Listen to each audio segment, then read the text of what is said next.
بالعالمین الصلاة والسلام علی سید الانبیاء والمرسلین اما بعد اعوذ باللہ من الشیطان الرجیم بسم اللہ الرحمن الرحیم ولا تقولوا لمن يقتل في سبيل الله اموات بل احیاء ولكن لا تشعرون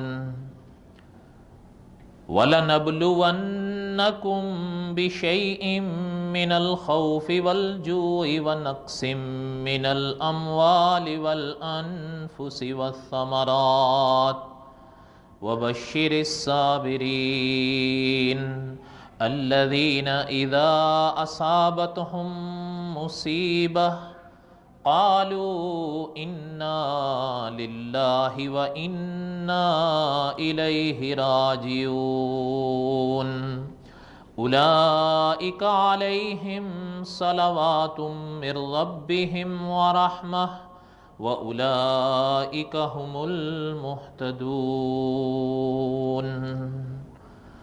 صدق اللہ العظیم وبلغنا رسوله النبي الكريم ونحن على ذلك لمن الشاهدين والشاكرين والحمد لله رب العالمين اللهم صل على محمد وعلى آل محمد كما صليت على إبراهيم وعلى آل إبراهيم إنك حميد مجيد اللہم بارک علی محمد وعلی آل محمد کما بارکت علی ابراہیم وعلی آل ابراہیم انک حمید مجید۔ بیان شروع کرنے سے پہلے جو ہم نے کلام پاک کی آیتیں پڑھی ہیں ان کے معنی کو سن لیں۔ یہ ترجمہ ہے مفتی محمد تقی عثمانی صاحب کا۔ لکھتے ہیں اور جو لوگ اللہ کے راستے میں قتل ہوں ان کو مردہ نہ کہو، دراصل وہ زندہ ہیں مگر تم کو ان کی زندگی کا احساس نہیں ہوتا، اور دیکھو ہم تمہیں آزمائیں گے ضرور، کبھی خوف سے اور کبھی بھوک سے اور کبھی مال و جان اور پھلوں میں کمی کر کے، اور جو لوگ ایسے حالات میں صبر سے کام لیں ان کو خوشخبری سنا دو۔ یہ وہ لوگ ہیں کہ جب ان کو کوئی مصیبت پہنچتی ہے تو یہ کہتے ہیں کہ ہم سب اللہ ہی کے ہیں اور ہم کو اللہ ہی کی طرف لوٹ کر جانا ہے۔ یہ وہ لوگ ہیں جن پر ان کے پروردگار کی طرف سے خصوصی عنایتیں ہیں اور رحمت ہے، اور یہی لوگ ہیں جو ہدایت پر ہیں۔ یہ ان آیتوں کا معنی ہے جو میں نے ابھی پڑھی ہیں۔ یہ معنی ذہن میں رکھتے ہوئے آج کا درس سنیں۔ آج کا درس ایک دوست کی فرمائش پر ہم نے اچانک رکھا، توجہ خوب دلائی اس نے، اور میرے خیال میں شرح صدر ہوتے ہوتے کل مغرب یا عشاء غالباً ہو گئی، تو توکل علی اللہ ہم نے ارادہ کیا اور تھوڑی سی کوشش کر کے ہم نے آپ سب میں سے کئی حضرات کو بلا لیا۔ ہمارا ارادہ ہے کہ اللہ کو منظور ہوا تو انشاءاللہ 3 بجے تک ہم یہ درس چلائیں گے۔ اس میں جو باتیں مجھے یاد آئیں میں عرض کر دوں گا، کوئی زیادہ کام میرا نہیں ہوگا، میں نے اس میں سے کچھ چیزیں آپ کو سنانی ہیں اور اوپر سے سمجھانی ہیں۔ آج تاریخ کیا ہے؟ 22 ہے فروری کی، دوسرے مہینے کی 22 تاریخ ہے، سن ہے 2015۔ آج سے ٹھیک 25 سال پہلے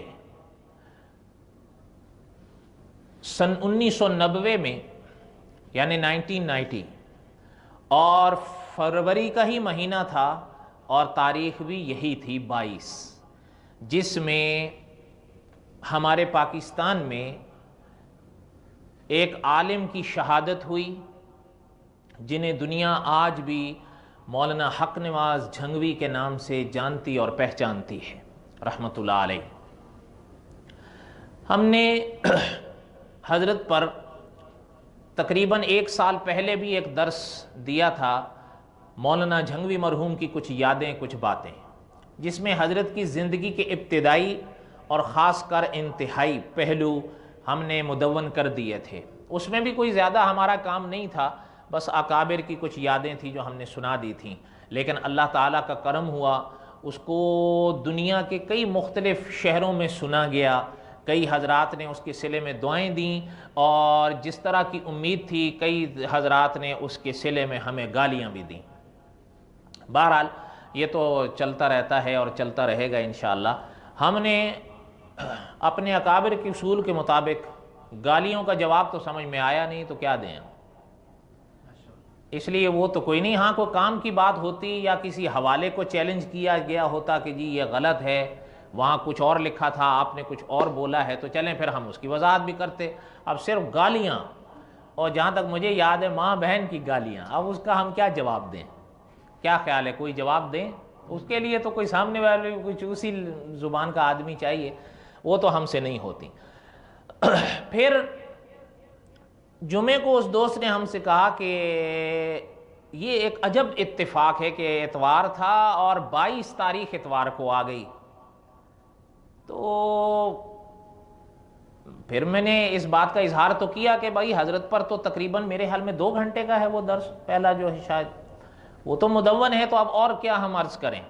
تو ان کا کہنا یہ تھا کہ کچھ نہ کچھ پہلو اور بھی ہوں گے، یقیناً وہ 2 گھنٹے میں حضرت کی ساری زندگی تو نہیں بیان ہو گئی۔ تو کل میں شام کو بیٹھا تھا، میں سوچا تھا حضرت پر کیا سناؤں آپ کو، تو جس پر میرا شرح صدر ہوا وہ یہ ہوا کہ مولانا جھنگوی علماء کی نظر میں کیا خیال ہے؟ ان کا جو موقف تھا وہ تو بڑا واضح تھا، ہے یا نہیں؟ وہ تو جس زمانے میں حضرت خود تھے اس زمانے میں ان کے بیانات، اور آج تلک ان کے بیانات شاہد ہیں، حضرت کی بات میں کوئی لگی لپٹی نہیں ہوتی تھی، بالکل واضح بات ہوتی تھی، اس لیے ان کا جو نصب العین تھا وہ تو بڑا واضح تھا۔ البتہ ہمارے اس زمانے کے جو علماء رہے انہوں نے حضرت کے بارے میں کیا اظہار رائے کیا، اس لیے کہ عام طور پر کچھ لوگوں کو حضرت کی جو آواز تھی وہ اجنبی معلوم ہوتی تھی۔ ان کا کہنا یہ تھا کچھ لوگوں کا کہ جی ہم نے اس طرح کی باتیں ایسے واضح منظر عام پر تو کبھی نہیں سنی ہیں، اس لیے چلیں عوام کو تو چھوڑیں، لیکن ہم یہ ضرور آپ کے ساتھ تقسیم کرنا چاہتے ہیں کہ ہمارے علماء نے مولانا جھنگوی مرحوم کے بارے میں کیا اظہار رائے فرمایا۔ اس لیے اچھا، اور علماء بھی ہم کوشش کریں گے کہ جو ہم سب کے جانے اور پہچانے علماء ہوں۔ اب سمجھیں ایک عالم ہوتے ہیں بسا اوقات لیکن گمنام ہوتے ہیں، تو ان کو عام طور پر کئی لوگ جانتے نہیں ہیں، اور کچھ علماء ایسے ہوتے ہیں کہ اللہ تعالیٰ ان کو علم کے ساتھ ساتھ شہرت بھی نصیب فرماتے ہیں کہ عام اور خاص سب ان سے واقف ہوتے ہیں۔ آج آپ دیکھ لیں شیخ الاسلام مفتی محمد تقی عثمانی صاحب کو اللہ تعالیٰ نے جو مقام بخشا ہے، خواص تو خواص رہے، عوام تک ان سے واقف ہیں یا نہیں؟ بلکہ اچھا یہ عالم آپ کو محسوس ایک وقت میں ہوتا تھا مناظر اسلام مولانا منظور احمد چنوٹی رحمۃ اللہ علیہ کے حوالے سے بھی، کہ ان کے حوالے سے تو ہم کہتے ہیں کہ اپنے تو اپنے غیر بھی ان کو جانتے تھے، بلکہ مولانا منظور احمد چنوٹی رحمۃ اللہ علیہ فرماتے تھے کہ مجھے مسلمان اتنا نہیں جانتے جتنے قادیانی جانتے ہیں۔ حضرت کو مسلمانوں کو شاید دیکھنے کا ذوق ہو نہ ہو اپنی جگہ، لیکن حضرت فرماتے تھے کہ قادیانی میرے جلسوں میں عام طور پر شرکت کرتے تھے، کبھی کبھی صرف دیکھنے کے لیے کہ ہم ذرا دیکھیں کہ وہ کیا ہے۔ اس لیے ہم کچھ اپنے علماء کا ذکر ضرور کریں گے۔ اچھا، اور پھر ایک چیز آپ بطور اصول کے ذہن میں رکھیں کہ بڑوں کی سند ہوتی ہے، بڑوں کی تصدیق ہوتی ہے۔ ایک آدمی ہے وہ آپ کے اور ہمارے سامنے تقریر کرے آپ اور ہم اس کی تعریف کرتے رہیں تو وہ معنی نہیں بنتا کہ جب ان عالم کی کوئی علماء میں سے اور بالخصوص اکابرین میں سے اگر تعریف کرے تو وہ اس عالم اور مقرر کے لیے تصدیق بنے گی. ہے یا نہیں؟ ٹھیک ہے یا نہیں؟ بڑا ایک عام فہم واقعہ ہے، چھوٹا سا میں سنا دیتا ہوں. حضرت تھانوی رحمۃ اللہ علیہ نے فرمایا کہ ایک بادشاہ تھے، انہوں نے ایک دفعہ ایک حجام کو بلایا کہ آ کر آپ جو ہیں وہ میرے بال بنا دیں. آپ کا کیا خیال ہے، بادشاہوں کے جو حجام ہوتے ہیں وہ عام ہوتے ہیں؟ یقیناً وہ خاص ہوتے ہیں. اور ابھی ایک غالباً بادشاہ وہ ابھی بھی زندہ ہیں. مولانا اسلم شیخو پوری مرحوم نے لکھا ہے اپنی کتاب میں کہ ان کا جو حجام ہے نا وہ ان کے بال بنانے کے لیے لندن شہر سے آتا تھا. پتہ چلتا ہے بادشاہوں کی کچھ یہ چیزیں خاص ہوتی ہیں. اچھا خیر، انہوں نے اس حجام کو بلایا، وہ دیر ہو گئی اس کو آنے میں. حضرت تھانوی رحمۃ اللہ علیہ فرماتے ہیں کہ اتفاق سے جب وہ پہنچا تو بادشاہ سو گیا. تو اس نے کہا بھی، تو پہرے داروں نے کہا کہ بھئی بادشاہ تو سو گیا ہے. کہا اوہو. تو ان میں سے غالباً ایک وہ پہرے دار نے کہا بھئی اب تو سمجھ گئے ہوں گے آپ، تو گھبرا تو گیا. انہوں نے کہا اچھا چلو مجھے ایک بلایا تو ہے نا. انہوں نے کہا ہاں بلایا. انہوں نے کہا مجھے اچھا وہ بادشاہ کے پاس جانے کی اجازت دو. کہا بھئی جانے کے لیے تو ہم آپ کو منع نہیں کریں گے کہ آپ کو بادشاہ نے خود بلایا، لیکن وہ تو اس وقت سو رہے ہیں اور جس غرض کے لیے آپ کو بلایا تھا آپ دیر سے آئے ہو وہ غرض. نے کہا بھئی وہ میرا کام ہے، آپ مجھے لے جاؤ ان تک جہاں وہ سو رہے ہیں. وہ لے گئے. حضرت تھانوی رحمۃ اللہ علیہ فرماتے ہیں کہ بادشاہ سوئے ہوئے تھے کہ حجام نے اپنا کام پورا کر دیا اور بادشاہ کی کوئی آنکھ بھی نہیں کھلی اور بہترین اپنا کام کیا. کاریگر ہوتا ہے.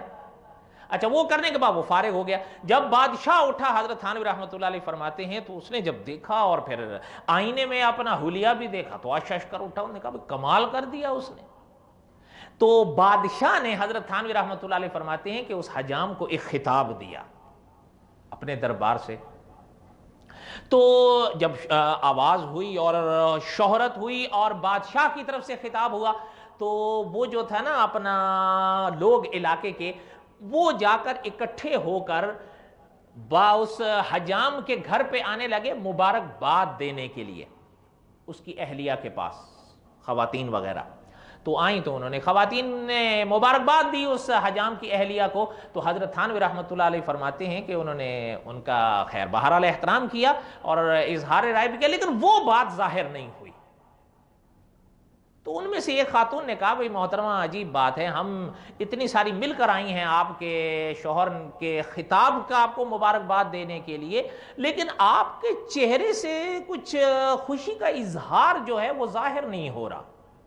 تو حضرت تھانوی رحمۃ اللہ علیہ فرماتے ہیں تو انہوں نے کہا کہ بھئی بات یہ ہے، بادشاہ نے میرے شوہر کو خطاب دیا ہے، ٹھیک ہے ان کا احسان ہے، مہربانی ہے، لیکن میرے لیے وہ کمال کی بات نہیں. انہوں نے کہا کیا مطلب؟ انہوں نے کہا بھئی دیکھو مطلب یہ ہے کہ بادشاہ ٹھیک ہے مملکت کے بادشاہ ہیں اور بادشاہت ہے ان کے پاس، لیکن جو کام میرے شوہر کا ہے اور میرے شوہر نے کیا ہے اس حوالے سے بادشاہ اس کا اہل نہیں ہے اس کام کا.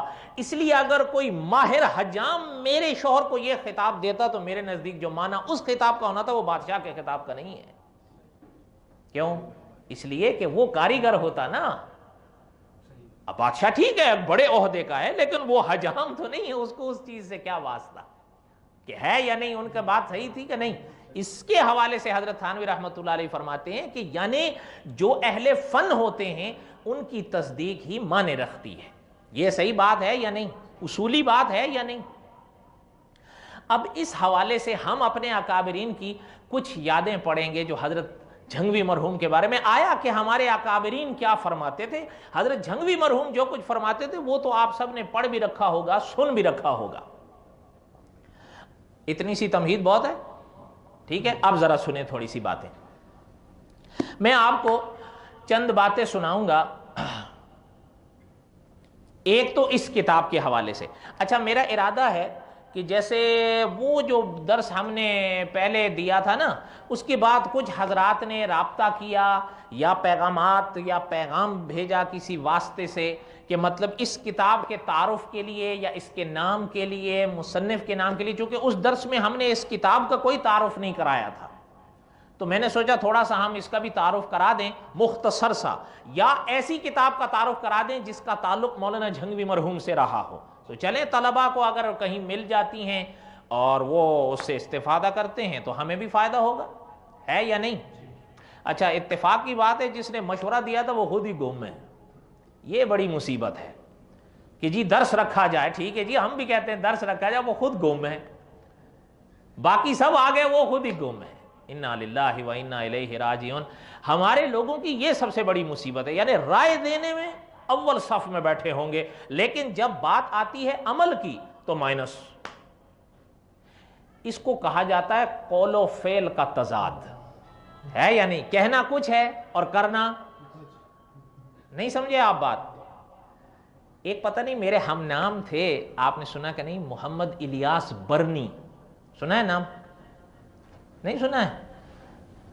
کمال ہے. محمد الیاس برنی، انہوں نے ایک کتاب لکھی ہے قائدیانی قول و فعل. کیا؟ قائدیانی قول و فعل. یہ کتاب اتھارٹی کی حیثیت رکھتی ہے. جو شخص اگر کسی قائدیانی مسئلے پر کام کرتے ہیں نا، وہ اس کو ضرور پڑھیں. کیوں؟ پتہ چلتا ہے کہ کوئی شخص کہتا کچھ ہے اور اب اس نے اگر یہ سن لیا تو وہ کہے گا قائدیانیوں کی مثال مجھ پہ فٹ کر دی ہے، مجھے ویسے ہی یاد آ گئی ہے. لا حول ولا قوت. اچھا، میں اس کتاب کا تھوڑا سا آپ کو تعارف کرا دوں. اس کتاب کا نام ہے تاریخ عزیمت. تاریخ عزیمت. یہ پوری کتاب مولانا حق نواز جھنگوی رحمۃ اللہ علیہ پر ہے. اس کا اگر عکس لے سکتے ہیں تو آپ لے لیں، کسی کو اگر کام آ جائے. یہ پوری کتاب مولانا حق نواز جھنگوی مرحوم پر بحث کرتی ہے، اور بڑی بہترین، یعنی اگر کسی بات پر کہیں کسی مقام پر کوئی اگر علمی اختلاف اگر کوئی کر سکتا ہے، وہ ممکن ہے مجھے بھی ہو، وہ اپنی جگہ پر ہے، لیکن بہرحال لکھنے والے کی محنت میں کوئی شک نہیں ہے. جنہوں نے لکھی ہے وہ ہیں مولانا محمود ہدوٹی کہلاتے ہیں. ابھی بھی ماشاءاللہ حیات ہیں، کئی دفعہ ان سے بات بھی ہوئی ہے، رابطہ بھی ہوا. بڑے یعنی خاص کر جنہوں نے اس موضوع پر کام کیا ہے وہ جانتے ہیں کہ اس موضوع پر آ گئے یار، وہ تو میرے گلے شکوے تو سارے غلط ہو گئے. انا للہ. چلو، اس موضوع پر جس پر انہوں نے یہ کام کیا ہے، جنہوں کو واسطہ پڑا ہے نا اس موضوع سے، وہ جانتے ہیں کہ اس موضوع پر کام کرنا کتنا مشکل ہے. حقیقت ہے، بڑا مشکل بات ہوتی ہے. پرائے تو پرائے، اپنے بھی بگڑتے ہیں. وہ کیوں بگڑتے ہیں، یہ اس کی کئی وجوہات ہو سکتی ہیں، لیکن بہرحال ان کی محنت سے ہمیں کوئی شبہ نہیں ہے. تاریخ عزیمت مولانا محمود ہدوٹی، اگر یہ مل سکے، ویسے یہ مل جاتی ہے، اگر یہ حاصل کر لیں تو اس کو پڑھیں. مولانا کی زندگی کے کئی ایسے گوشے جو ابھی تک منظر عام پر نہیں آئے ہیں، باوجود اس کے کہ ہم نے ایک درس دیا، وہ ابھی بھی باقی ہے. ظاہر بات ہے اتنی ضخیم کتاب کو میں نے وہ 2 گھنٹے کے درس میں تھوڑا بیان کیا سارا، تو چند باتیں میں نے سنائی تھی، اوپر سے سمجھا دی تھی. ایک بات. دوسری بات، ایک اور کتاب ہے، اس کتاب کی جہاں اور خاصیتیں ہیں نا، خصوصیات ہیں، ان میں ایک بڑی خاص بات ہے اس کتاب میں، وہ ہے کہ وہ کتاب مولانا کی زندگی پر لکھی تھی مولانا محمد ضیاء القاسمی رحمۃ اللہ علیہ نے. شاید آپ نے ان کا نام سنا ہو یا ان کو سنا بھی ہو. یعنی آپ جانتے ہیں کہ بڑے علماء میں ان کا شمار ہوتا تھا، اور خاص کر خطابت کے میدان میں. یعنی آج بڑے بڑے کئی ایسے حضرات ہیں جو منظر عام پر تقاریر کرتے ہیں، اور ان کی تقاریر کو سنا جاتا ہے، بڑا سراہا جاتا ہے، اور جب ان سے پوچھا گیا کہ بھئی آپ نے یہ تقریر کہاں سے سیکھی ہے، تو ان کا جواب یہی تھا کہ ہم نے مولانا ضیاء القاسمی سے سیکھی ہے رحمۃ اللہ علیہ. سمجھ رہے ہیں بات یا نہیں سمجھ رہے ہیں؟ اچھا، مولانا ضیاء القاسمی صاحب رحمۃ اللہ علیہ نے مولانا حق نواز جھنگوی رحمۃ اللہ علیہ کی زندگی پر ایک کتاب لکھی تھی.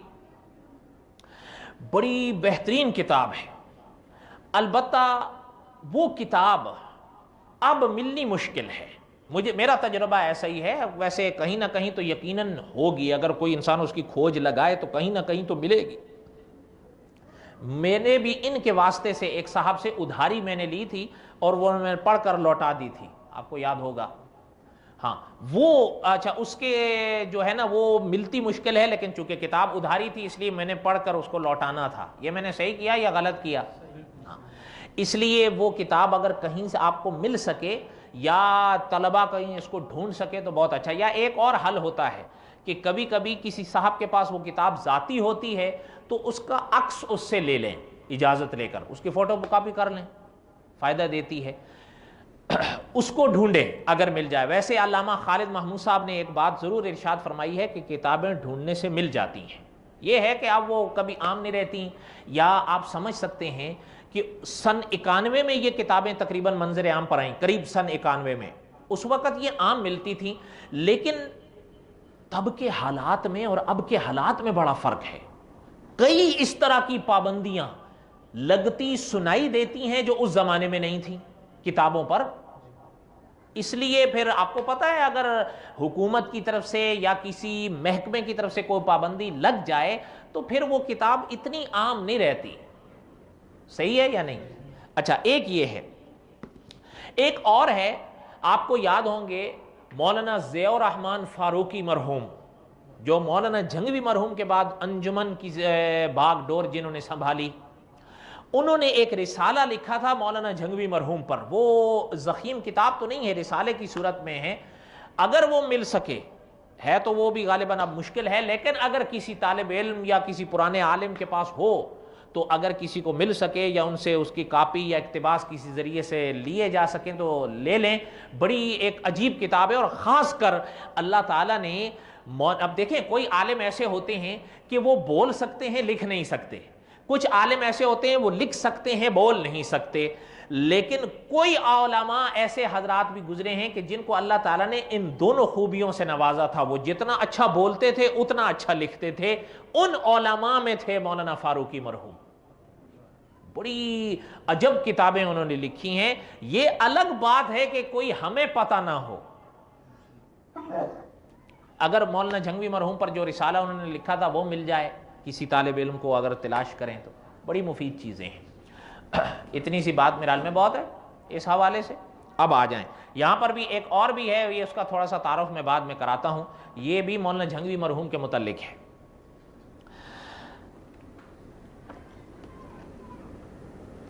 ابتدائی حصے اور انتہائی حضرت کی زندگی کے اور درمیان میں سے کچھ گوشے تو ہم نے پرانے درس میں دہرا دیے.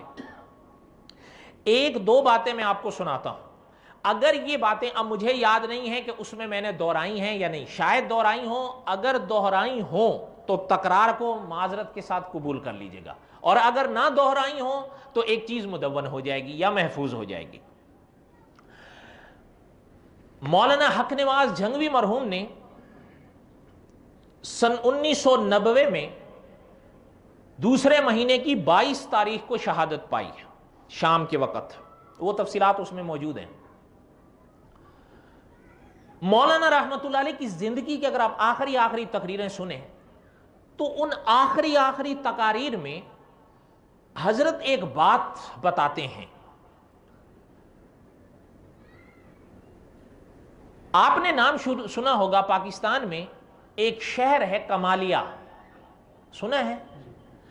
کمالیہ شہر میں مولانا جھنگوی مرحوم کی ایک تقریر ہوئی ہے جس کو سننے سے پتہ چلتا ہے کہ وہ حضرت کی زندگی کی آخری تقاریر میں سے ہے. اس میں مولانا جھنگوی مرحوم نے تقریباً تقریر کے آخری حصے میں ایک بات ارشاد فرمائی ہے. حضرت فرماتے تھے کہ بیرون ملک سے کیا مراد ہے؟ باہر. بیرون ملک سے پختہ اطلاع کے مطابق 20 فروری سے لے کر 25 فروری تک کتنے دن ہوئے؟ 5. 20 سے لے کر دوسرے مہینے کی 20 تاریخ سے لے کر 25 تک، یہ سن 1990 کی بات ہے. ان 5 دنوں میں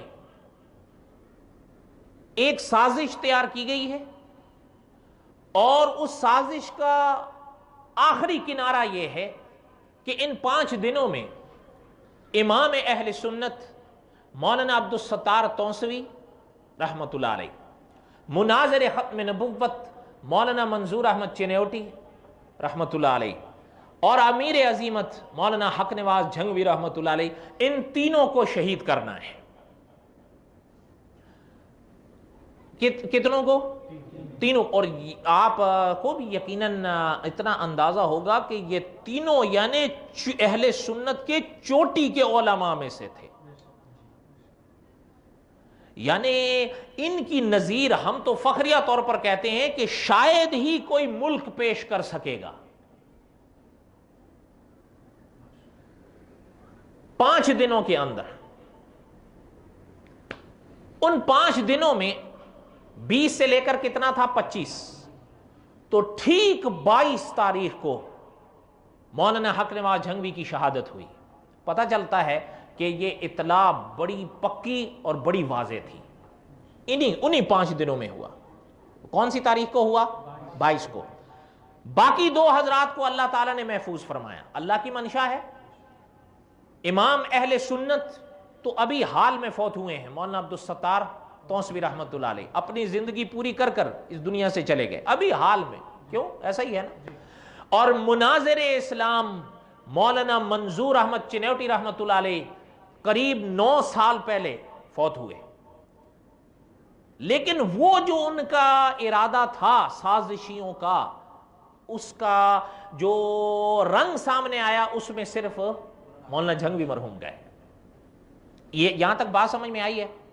اب تھوڑی سی میں آپ کو ایک بات سناتا ہوں۔ مولانا ضیاء القاسمی صاحب رحمۃ اللہ علیہ اس زمانے میں حیات تھے، حضرت بھی اب اس دنیا سے جا چکے ہیں۔ ان میں سے کئی حضرات ہیں جن کے میں حوالے اب سناؤں گا، ان میں سے نہیں ہیں، کچھ ابھی حال میں فوت ہو گئے، کوئی چند سال پہلے فوت ہو گئے۔ مولانا ضیاء القاسمی صاحب رحمۃ اللہ علیہ نے ایک تو وہ کتاب لکھی جس کا میں نے ابتدا میں ذکر کیا، اور ایک یہ کتاب مولانا ضیاء القاسمی صاحب رحمۃ اللہ علیہ نے لکھ کر مرتب فرمائی تھی۔ اس میں 15 تقاریر ہیں مولانا حق نواز جھنگوی کی رحمہ اللہ۔ کتنی؟ 15۔ اس میں حضرت نے جو تقریر لکھی ہے وہ اس کتاب کی آخری تقریر ہے، اور وہ مولانا رحمۃ اللہ علیہ کی اپنی مسجد میں بھی آخری تقریر تھی۔ اس کے میں تھوڑے سے حصے آپ کو سناؤں گا، اس کو اوپر سے سمجھاؤں گا، لیکن میری گزارش یہ ہے کہ توجہ سے سنیں، ٹھیک ہے؟ ہاں جی، کتاب کا تعارف میں نے تھوڑا سا کرا دیا کہ یہ مولانا محمد ضیاء القاسمی صاحب رحمۃ اللہ علیہ نے لکھی تھی۔ یہ پوری کتاب مولانا حق نواز جھنگوی مرحوم کی 15 تقریروں پر ہے، ٹھیک ہے؟ اتنا بہت ہے تعارف میرے حال میں، اس میں زیادہ ہو نہیں، حضرت کی تقاریر ہیں، لیکن تقاریر بھی ایسی ہیں، مثلا جو آخری تقریر ہے وہ حضرت کی جو جس مسجد میں حضرت امام اور خطیب تھے، وہ حضرت کی اس مسجد میں آخری تقریر تھی زندگی کی، اور جو اس کتاب میں حضرت کی پہلی تقریر ہے نا، پہلی اکاڑے کی، وہ ہمارے علماء کے مطابق حضرت جھنگوی مرحوم کی یادگار تقاریر میں سے پہلی تقریر تھی، اول درجے کی، وہ اکاڑے میں تھی۔ کہاں؟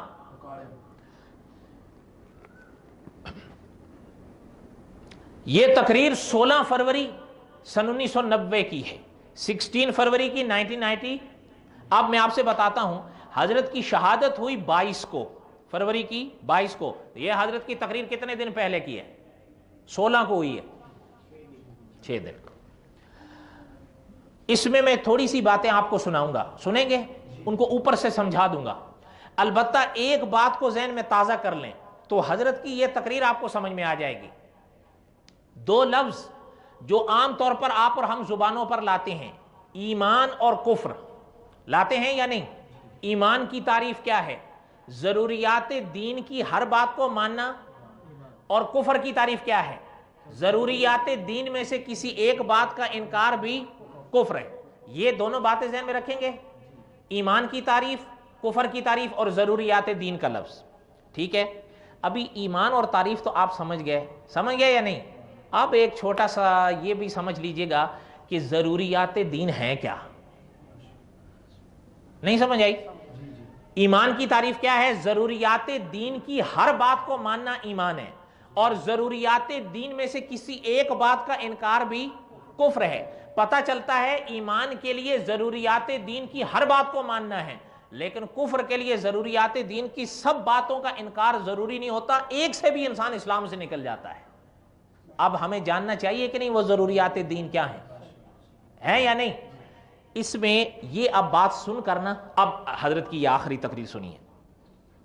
اچھا میں ایک بات اور عرض کر دوں، اس کتاب میں جہاں لفظ مشکل ہوگا نا، یا ایک ہی لفظ کئی بار آئے گا یا ایک ہی معنی کے کئی لفظ آئیں گے، میں ایک سناتا جاؤں گا بطور اس کے خلاصے کے، ٹھیک ہے؟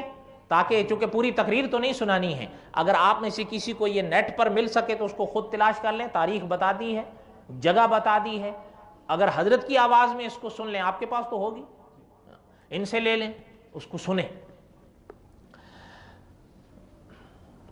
مولانا جھنگوی مرحوم کے الفاظ میں سنا رہا ہوں، اور مولانا ضیاء القاسمی صاحب نے جو اس کے اوپر سرخی قائم کی ہے وہ یہ ہے، آخری خطاب ایک ایک لفظ الہامی۔ اب یہاں سے حضرت جھنگوی مرحوم کی باتوں کو سنیں، ہاں میں صرف خلاصہ سناؤں گا آپ کو۔ سامعین محترم، آپ حضرات کو بخوبی علم ہے کہ میری گفتگو کا اصل مستقل عنوان مدح اصحاب رسول ہے صلی اللہ علیہ وسلم۔ مدح کیا ہے اور اصحاب رسول کیا ہے؟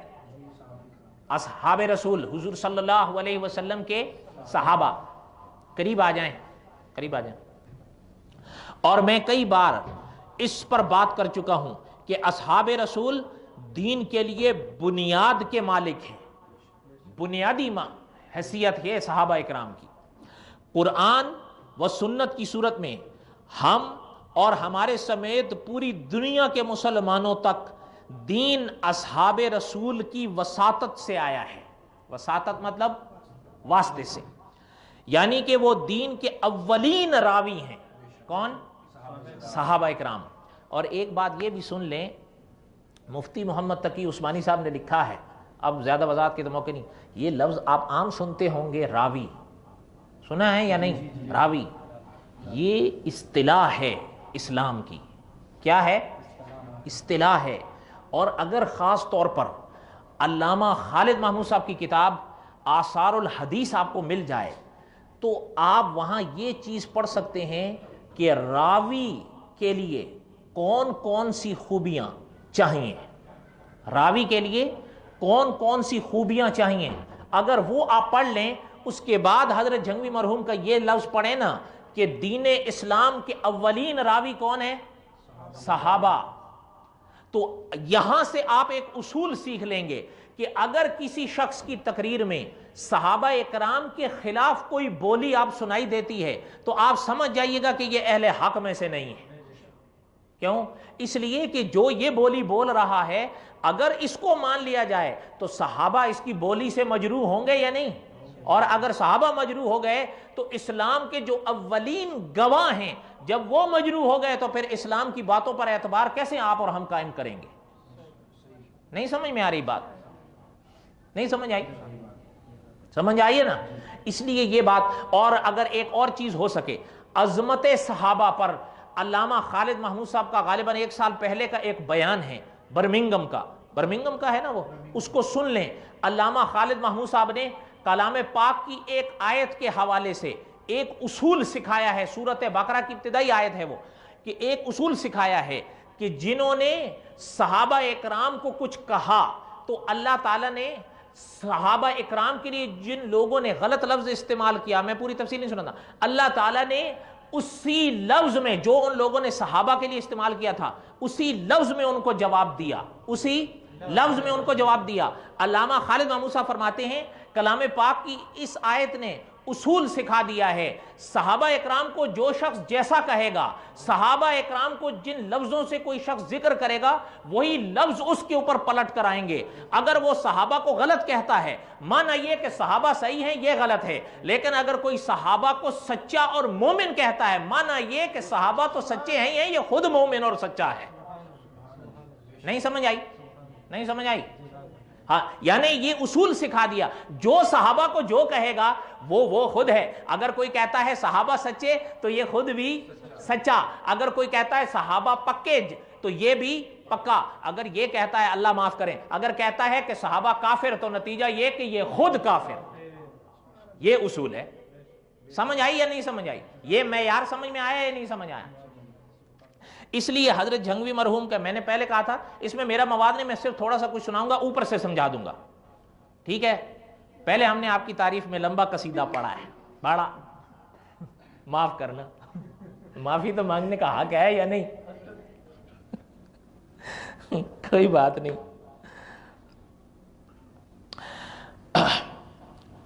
دین کے اولین راوی کون ہیں؟ صحابہ۔ انہوں نے یعنی اصحاب رسول نے وحی کے ایک ایک لفظ کو محفوظ کیا ہے۔ وحی کیا ہے؟ خدا کا پیغام جو پیغمبروں پر اترا نا، ٹھیک ہے؟ اچھا، حضور پر جو پیغام اترا وہ وحی تھا یا نہیں؟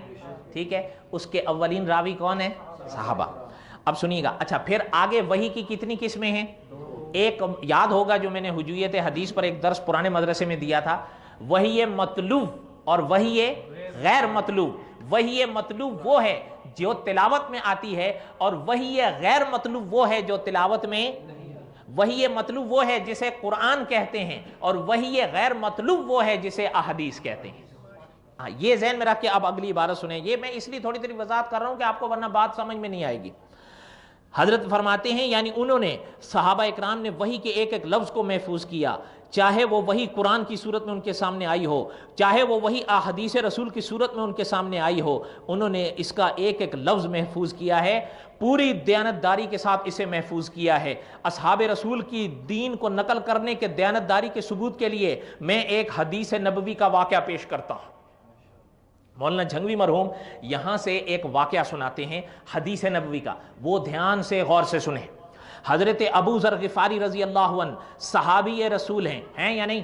بڑے مشہور صحابی ہیں، اور رسول اکرم صلی اللہ علیہ وسلم سے ایک مسئلہ پوچھتے ہیں۔ کیا؟ کون پوچھتے ہیں؟ کن سے پوچھتے ہیں؟ سنیے گا، عرض کرتے ہیں آقا صلی اللہ علیہ وسلم، ایک شخص چوری بھی کرتا ہے اور زنا بھی کرتا ہے، تو کیا ایک زانی اور چور بخشا جائے گا؟ کیا وہ جنت جائے گا؟ دو گناہوں کا حضرت نے ذکر کیا ہے جو نہایت گھنونے اور گھٹیا جرم ہے، ٹھیک ہے؟ سنیں، سرور عالم صلی اللہ علیہ وسلم فرماتے ہیں، سوال سمجھ میں آیا ہے؟ اب حضور کا جواب سنیں۔ سرور عالم صلی اللہ علیہ وسلم فرماتے ہیں، میں ایک چلتے چلتے بات عرض کر دوں، میں تھوڑا سا تعارف کراتا جاؤں گا، شاید کوئی چیزیں محفوظ ہو جائیں۔ مولانا محمد عبد الرحمن صاحب مظاہری کی ایک کتاب ہے اصحاب رسول کے سوال اور آپ صلی اللہ علیہ وسلم کے جوابات۔ حضرت نے احادیث کی کتابوں میں تقریباً 500 کے لگ بھگ سوالات اکٹھے کیے ہیں جو صحابہ نے حضور سے پوچھے اور حضور نے ان کے جوابات دیے۔ کتنے؟ ہاں، اس کتاب کا نام ہے فرامین رسول صلی اللہ علیہ وسلم۔ اتنی ایسی کتاب ہے اور اتنی نورانی کتاب ہے کہ آپ پڑھ کے آشش کر اٹھیں گے۔ وہ ہندوستان پاکستان دونوں جگہ سے ملتی ہے، اس کو منگوا لیں اور آپ حیران ہوں گے۔ اور بڑا کام کیا ہے حضرت نے اس پر کہ پہلے تو صحابی رضی اللہ عنہ کا سوال لکھا ہے، پھر اس کے بعد آپ صلی اللہ علیہ وسلم کا جواب لکھا ہے، عربی متن بھی موجود ہے، اردو کا ترجمہ بھی موجود ہے۔ اس کے بعد آخر میں حضرت نے شرح کا عنوان قائم کر کے ان مسائل کی وضاحت کی ہے۔ بڑی جامع کتاب ہے۔ اب آپ صلی اللہ علیہ وسلم سے حضرت ابو ذر ایک سوال کرتے ہیں اور آپ صلی اللہ علیہ وسلم اس کا جواب دیتے ہیں، ذرا سنیں۔ حضرت صلی اللہ علیہ وسلم فرماتے ہیں کہ اگر مسلمان ہے، مومن ہوئے تو جنت جائے گا۔ چوری اور زنا دونوں خطرناک حد تک جرم ہیں، انتہائی غلیظ جرائم میں ان کا شمار ہے۔ دونوں جرم معاشرتی بد اخلاقی میں اپنی مثال آپ ہیں۔ رسول اکرم صلی اللہ علیہ وسلم نے عقیدہ امت کو سمجھانے کی غرض سے کہ جو شخص عقیدہ صحیح رکھتا ہو اس کے عقیدے میں کہیں کفر، کہیں شرک، کہیں ارتداد نہ ہو۔ ارتداد کیا ہے؟ مرتد ہو جانا۔ ارتداد کیا ہے؟ مرتد ہو جانا، یعنی وہ ایمان لا کر پھر مرتد نہ ہو گیا ہو۔ عقائد اگر اس کے صحیح ہیں، اللہ اور اس کے رسول پر اگر وہ ایمان لائے دل سے لیکن بد عملی کر گیا، کہیں چوری میں ملوث ہو گیا، یا خدا نہ کرے کوئی زنا میں پڑ گیا، نماز نہیں پڑھی، روزہ چھوڑ گیا، برائیوں میں مبتلا ہو گیا، حضرت فرماتے ہیں یہ بد عملیاں ہیں۔ لیکن در حقیقت نبی اکرم صلی اللہ علیہ وسلم ایک عقیدہ سمجھا گئے ہیں کہ اگر ایک شخص کا عقیدہ صحیح ہے اور پھر اس میں یہ خرابیاں آ گئیں نہیں تو انجام کے لحاظ سے وہ اپنے جرموں کی سزا بھگت کر ایک نہ ایک دن جنت ضرور جائے گا۔ بات سمجھ میں آئی ہے؟ اب تھوڑی سی اور وضاحت سنیں۔ حضرت ابو ذر رضی اللہ عنہ تعجب کے انداز میں فرماتے ہیں، پہلے سوال کیا نا، حضور صلی اللہ علیہ وسلم نے جواب دیا، وہ جواب سمجھ میں آ گیا یا نہیں؟ اچھا، اب حضرت ابو ذر تعجب میں آ گئے۔ حضرت ابو ذر رضی اللہ عنہ تعجب کے انداز میں دوبارہ سوال کرتے ہیں، یا رسول اللہ صلی اللہ علیہ وسلم، اگرچہ وہ ایسے جرم کریں پھر بھی جنت جائے گا؟ تعجب تھا حضرت کو کہ اتنے بڑے جرم کرنے کے بعد پھر جنت؟ نبوت نے جواب فرمایا ضرور جائے گا۔ حضور نے فرمایا ضرور جائے گا، پہلے مسئلہ فرمایا نا، پھر اس کے بعد بھی سوال کیا تو پھر جواب دیا، فرمایا ضرور جائے گا۔ بات ہوئی کہ پیغمبر صلی اللہ علیہ وسلم عقیدے کی وضاحت فرما رہے تھے کہ عقیدہ ایسی چیز ہے، عقیدہ صاف ہے، اگر خدا نہ کرے کسی شخص کا عقیدہ صاف ہے اور خدا نہ کرے کہیں بد عملی میں مبتلا ہو گیا ہے تو اپنی بد عملی کی سزا بھگت کر ایک نہ ایک دن ضرور جائے گا۔ یہ ہے اس کا خلاصہ، بد عملی کی سزا بھگتے گا، اس کے بعد جائے گا۔ یاد رکھیے حضرت فرماتے ہیں لیکن بد عملی کی بنیاد پر ہمیشہ کی جہنم نہیں ہے، بد عملی کی سزا پر ہمیشہ کی جہنم نہیں ہے، جہنم بد عقیدگی کی بنیاد پر ہمیشہ کی ہے۔ پتہ لگتا ہے اگر عقیدہ غلط ہے تو اس کی سزا بھگت کر جنت، اچھا، اور اگر عمل اگر اس کا صحیح ہے، عمل اس کا صحیح ہے تو پھر تو ماشاءاللہ، عمل غلط ہے تو اپنے عمل کی سزا بھگت کر جنت، اور اگر الحمدللہ اس کا عقیدہ صحیح ہے، خدا نہ کرے کوئی بد عملی میں مبتلا ہو گیا تو بد عملی کی سزا بھگت کر کہاں جائے گا؟ لیکن اگر عقیدہ ہی گڑبڑ ہے تو پھر اب سنیں، حضرت فرماتے ہیں بد عملی کی بنیاد پر انسان کا سزا کا ضرور مستحق بنتا ہے۔ ابدی سزا انہیں ایک شخص بھی محدود سزا ہے، اس کی سزا محدود ہے، حد ہے اس کی ایک، اگر بد عملی پر سزا پاتا ہے تو اس بد عملی کی ایک حد ہے۔ ایک شخص برے کام بھی کرتا ہے، نماز بھی نہیں پڑھتا تو اس کی سزا ضرور بھگتے گا، روزہ نہیں رکھا تو ضرور سزا بھگتے گا، خرچ نہیں کیا طاقت کے باوجود تو اس کی سزا ضرور بھگتے گا، زکوٰۃ فرض تھی نہیں دی، چوری کر گیا، خدا نہ کرے زنا کر گیا، خدا نہ کرے جھوٹ بول گیا، بہرحال کوئی بھی خرابی کر گیا جو بد عملی کی زد میں آتی ہے وہ اپنی اس بد عملی کی سزا ضرور بھگتے گا، لیکن وہ سزا حد میں محدود ہوگی، ایک دن ختم ہو جائے گی۔ لیکن اگر خدا نہ کرے عقیدہ خراب ہے تو پھر اس سزا کی کوئی حد، سزا بھگتنے کے بعد وہ پیغمبر اسلام صلی اللہ علیہ وسلم کی شفاعت سے جہنم سے نکل کر جنت میں داخل ہوگا، نابالغ اولاد کی سفارش سے مسلمان کو فائدہ پہنچے گا، با کردار با عمل حافظ قرآن کی سفارش سے بھی مسلمانوں کو فائدہ پہنچے گا، با عمل نیک اور صالح عالم کی سفارش سے بھی مسلمان کو فائدہ پہنچے گا۔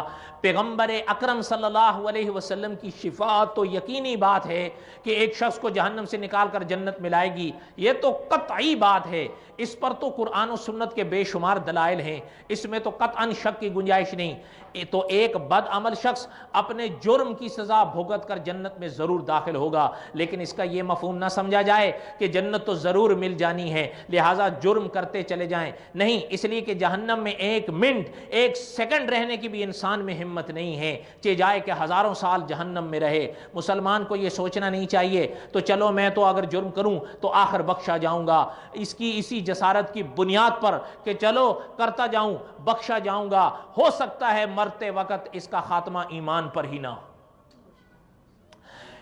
ایک شرعی نقطہ نظر سے یہ فائدہ اٹھا کر ایک جرت کی اس شخص نے تو بخشش تو بہرحال ہو جانی ہے کہ میں آگے بڑھتا جاؤں غلطیوں میں، تو یہ ایم ممکن ہے کہ رب العزت اس کی اسی حالت میں موت دے دے، لیکن جب ایمان پر موت نہ آئے تو بخشش کے سوال ہی پیدا نہیں ہوتا۔ اس لیے مطلوب یہ نہیں بلکہ ایک انسان جرم ہی کرتا رہے، بتلانا یہ مقصود ہے کہ پیغمبر اسلام صلی اللہ علیہ وسلم اس کی وضاحت فرما گئے ہیں۔ حضرت ابو ذر رضی اللہ عنہ سوال کرتے ہیں یا رسول اللہ صلی اللہ علیہ وسلم کہ اگر ایک شخص چوری کرے، زنا کرے، پھر بھی جنت میں جائے گا؟ آقا فرماتے ہیں جیسا کہ میں نے عرض کیا کہ عقیدے کی بنیاد شرط ہے، اگر اس کا عقیدہ صحیح ہے، ایمان صحیح ہے، اس کے ایمان میں، عقیدے میں کفر اور شرک کے گناہ نہیں ہیں، یا ضروریات دین میں سے کسی چیز کا انکاری نہیں ہے۔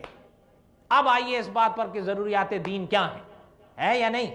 اب تھوڑا سا یہ سن لیں آپ، حضرت جھنگوی مرحوم نے بڑی عجیب باتیں یہاں پر مدون کی ہیں، اس کو سنیں کہ اگر ضروریات دین میں سے کسی چیز کا انکار ہی نہیں ہے، اب کیا ہے وہ سنیے۔ مثلاً کے لفظ کے بعد آپ سنتے جائیں تھوڑا۔ فرماتے ہیں قیامت پر ایمان رکھنا ضروریات دین میں سے ہے۔ کس پر؟ قیامت پر۔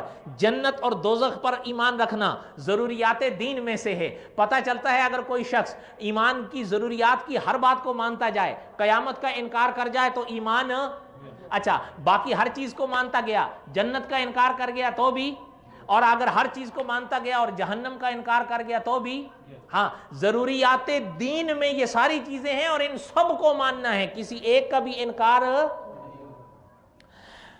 ملائکہ پر ایمان رکھنا ضروریات دین میں سے ہے۔ ملائکہ کیا ہیں؟ فرشتے، فرشتوں پر ایمان رکھنا ہے۔ آسمانی سچی کتابوں پر ایمان رکھنا ضروریات دین میں سے ہے۔ رب العزت کی جانب سے آنے والے سچے پیغمبروں کو تسلیم کرنا ضروریات دین میں سے ہے۔ محمد الرسول اللہ صلی اللہ علیہ وسلم کو رسول ماننا ضروریات۔ اچھا اب اگلی بات بھی سنیں، محمد الرسول اللہ صلی اللہ علیہ وسلم کو رسول نبی ماننے کے ساتھ ساتھ آخری رسول ماننا یہ بھی ضروریات دین میں سے ہے۔ کوئی شخص ہر بات کو مانتا چلا جائے لیکن حضور کی ختم نبوت کا انکار کر دے تو بھی، اچھا آگے سنیں، آخری رسول ماننا محمد الرسول اللہ صلی اللہ علیہ وسلم کو یہ بھی ضروریات دین میں سے ہے، اور اللہ کے سوا باقی ساری مخلوق سے افضل ماننا یہ بھی ضروریات دین میں سے ہے۔ ٹھیک ہے، اب کیا پتہ چلا؟ حضور کو رسول بھی ماننا ہے، حضور کو نبی بھی ماننا ہے، حضور کو آخری رسول بھی ماننا ہے، اور حضور کو خدا کے بعد تمام مخلوق سے افضل بھی ماننا ہے۔ یہ ساری چیزیں کیا ہیں؟ جن کو ماننا ایمان ہو۔ اب سنیں، ساری مخلوق سے افضل ماننا یہ بھی ضروریات دین میں سے ہے۔ ضروریات دین کا مطلب جن کو ماننا ایمان ہو اور جن کا انکار کفر بن جائے اسے ضروریات دین کہتے ہیں۔ ہر مسلمان کو معلوم ہونا چاہیے کہ کون سی ضروریات دین ہیں کہ کہیں کسی وقت بھی وہ مغالطے میں اس کا انکار نہ کر بیٹھے۔ حضرت کے الفاظ پلے باندھ لو، حضرت فرماتے ہیں ہر مسلمان کو معلوم ہونا چاہیے کہ کون کون سی باتیں ضروریات دین ہیں کہ کہیں کسی وقت بھی وہ دھوکے میں آ کر کسی ضروریات دین میں سے کسی ایک بات کا بھی انکار نہ کر بیٹھے۔ ہر مسلمان کو یاد ہونا چاہیے کہ یہ چیزیں ہیں کہ جن پر ہر حال میں ہر شخص نے ایمان لانا ہے، اور ان پر ایمان لانا مسلمان ہونے کے لیے ضروری ہے۔ اس پر میں ایک بات چلتے چلتے بتا دوں، شیخ التفسیر مولانا محمد ادریس کاندلوی رحمۃ اللہ علیہ حضرت نے ایک کتاب لکھی ہے عقائد الاسلام۔ کیا؟ عقائد الاسلام، 310 صفحات کی کتاب ہے۔ اس میں حضرت نے ضروریات دین کی تمام چیزوں کو پوری تفصیل کے ساتھ لکھ دیا ہے۔ کیا نام ہے اس کا؟ عقائد الاسلام۔ اس میں ضروریات دین کی تمام باتیں حضرت نے مدون کر دی ہیں، اردو میں ہے، اور کتنے صفحے کی ہے؟ 310 صفحے کی۔ ضروریات دین میں کیا کیا چیزیں داخل ہیں اور ان کی تفصیلات کیا ہیں، حضرت نے بڑی تفصیل کے ساتھ اس کو لکھا ہے۔ ہو سکے تو اس کو منگا لیں۔ کیا نام ہے؟ عقائد الاسلام، اسلام کے عقیدے۔ عقائد الاسلام، اسلام کے عقیدے۔ ہر مسلمان کو معلوم ہونا چاہیے کہ کون کون سی باتیں ضروریات دین ہیں کہ کسی وقت بھی وہ مغالطے میں اس کا انکار نہ کر بیٹھے۔ ہر مسلمان کو یاد ہونا چاہیے کہ یہ وہ چیزیں ہیں کہ جن پر ہر حالت میں، ہر حال میں ایمان لانا مسلمان کے لیے ضروری ہے۔ میں یہ عرض کر رہا ہوں کہ ضروریات دین میں یہ شامل ہے کہ محمد الرسول اللہ صلی اللہ علیہ وسلم اللہ کے رسول ہیں اور ہر شخص سے اعلیٰ اور افضل ہیں، کہ اگر وہ صرف محمد الرسول اللہ کو رسول مانتا ہے، آخری رسول نہیں مانتا، تو گویا اس نے رسول اللہ کو رسول نہیں مانا، یہ مسلمان نہیں کہلا سکتا۔ آخری بھی مانتا ہے رسول بھی مانتا ہے لیکن سب سے اعلیٰ نہیں مانتا تو پھر بھی مسلمان نہیں رہ سکتا۔ یہ مطلب ہے ضروریات دین کا کہ ان ضروریات دین میں سے ہر چیز کو ہر وقت ماننا اور ان پر ایمان رکھنا ہر مسلمان پر لازمی ہے۔ ہر مسلمان پر یہ بھی فرض ہے کہ وہ گھر میں خواتین کو، بچوں کو، رشتہ داروں کو یہ بتلائیں کہ یہ باتیں ضروریات دین ہیں، ان پر ایمان لانا لازمی ہیں، ان میں سے اگر کسی ایک کا بھی انکار ہو گیا تو وہ شخص مسلمان نہیں رہ سکے گا۔ مثلا باقی ساری باتیں مانتا ہے لیکن اللہ کے فرشتوں کو نہیں مانتا، یہ شخص مسلمان نہیں رہ پائے گا۔ باقی سب کچھ مانتا ہے لیکن قرآن کی صداقت کو نہیں مانتا، یہ شخص بھی مسلمان نہیں رہ سکتا۔ ہر چیز مانتا ہو لیکن وہ رسول اکرم صلی اللہ علیہ وسلم کو آخری رسول نہ مانتا ہو تو مسلمان نہیں رہ سکتا۔ اس میں میں تھوڑی سی وضاحت اور کر دوں۔ فرشتوں کے حوالے سے مفتی امداد اللہ انور صاحب نے ایک کتاب لکھی ہے، فرشتوں کے عجب حالات، اردو میں۔ علامہ جلال الدین سیوطی رحمۃ اللہ علیہ کی کتاب کا غالباً وہ ترجمہ ہے اردو میں۔ حضرت نے ملائکہ کے حوالے سے جو باتیں ہیں جن پر آپ نے اور ہم نے ایمان رکھنا ہے اور تفصیلات بھی جاننی ہے، حضرت نے وہ بڑی جامع لکھی ہے۔ کیا نام ہے؟ فرشتوں کے عجب حالات۔ ایک عالم ہے ہندوستان میں، انہوں نے خود مجھ سے ذکر کیا، فرما رہے تھے میں ایک آزمائش میں پڑ گیا تھا اور آزمائش کئی طرح کی تھی، انہوں نے مجھے جکڑ کر رکھ دیا۔ پتہ ہے ان عالم نے میرے آگے یہ الفاظ استعمال کیے تھے، کہہ رہے تھے آپ یقین جانے میں ایسی آزمائش سے دو چار ہوا کہ خطرہ پیدا ہو گیا تھا کہ میں ایمان پر بھی قائم رہ سکوں کہ نہ رہ سکوں۔ اللہ نے میری دستگیری فرمائی، اللہ نے کرم فرمایا کہ مجھے مفتی امداد اللہ انور صاحب کی کتاب فرشتوں کے عجب حالات مل گئے۔ میں نے اس میں ایک فرشتے کا ذکر پڑھا جو حضرت نے تفصیل کے ساتھ لکھا۔ فرماتے ہیں حضرت کی اس کتاب کی فقط وہ عبارتیں پڑھ کر میرا ایمان مضبوط ہو گیا۔ پتہ چلتا ہے کتاب کوئی معنی رکھتی ہے۔ اگلی بات جو حضرت نے آخری رسول صلی اللہ علیہ وسلم کے حوالے سے جو بیان فرمائی، حضرت منظور احمد چنوٹی رحمۃ اللہ علیہ فرماتے تھے کہ ایک کتاب ہے اس کی نشاندہی کر دوں، مفتی محمد شفیع صاحب رحمۃ اللہ علیہ کی ختم نبوت کامل۔ حضرت فرماتے تھے یہ ایسی کتاب ہے جو ہر مسلمان گھر میں ہونی چاہیے، اردو میں ہے، 3 حصے تھے اس کتاب کے، ان کو اکٹھا کر دیا گیا ہے تو اس کا نام رکھا گیا ہے ختم نبوت کامل۔ پہلے حصے میں 100 کلام پاک کی آیتیں ہیں جو حضور کے ختم نبوت کی دلیل ہے۔ کتنی ہیں؟ 100 کم۔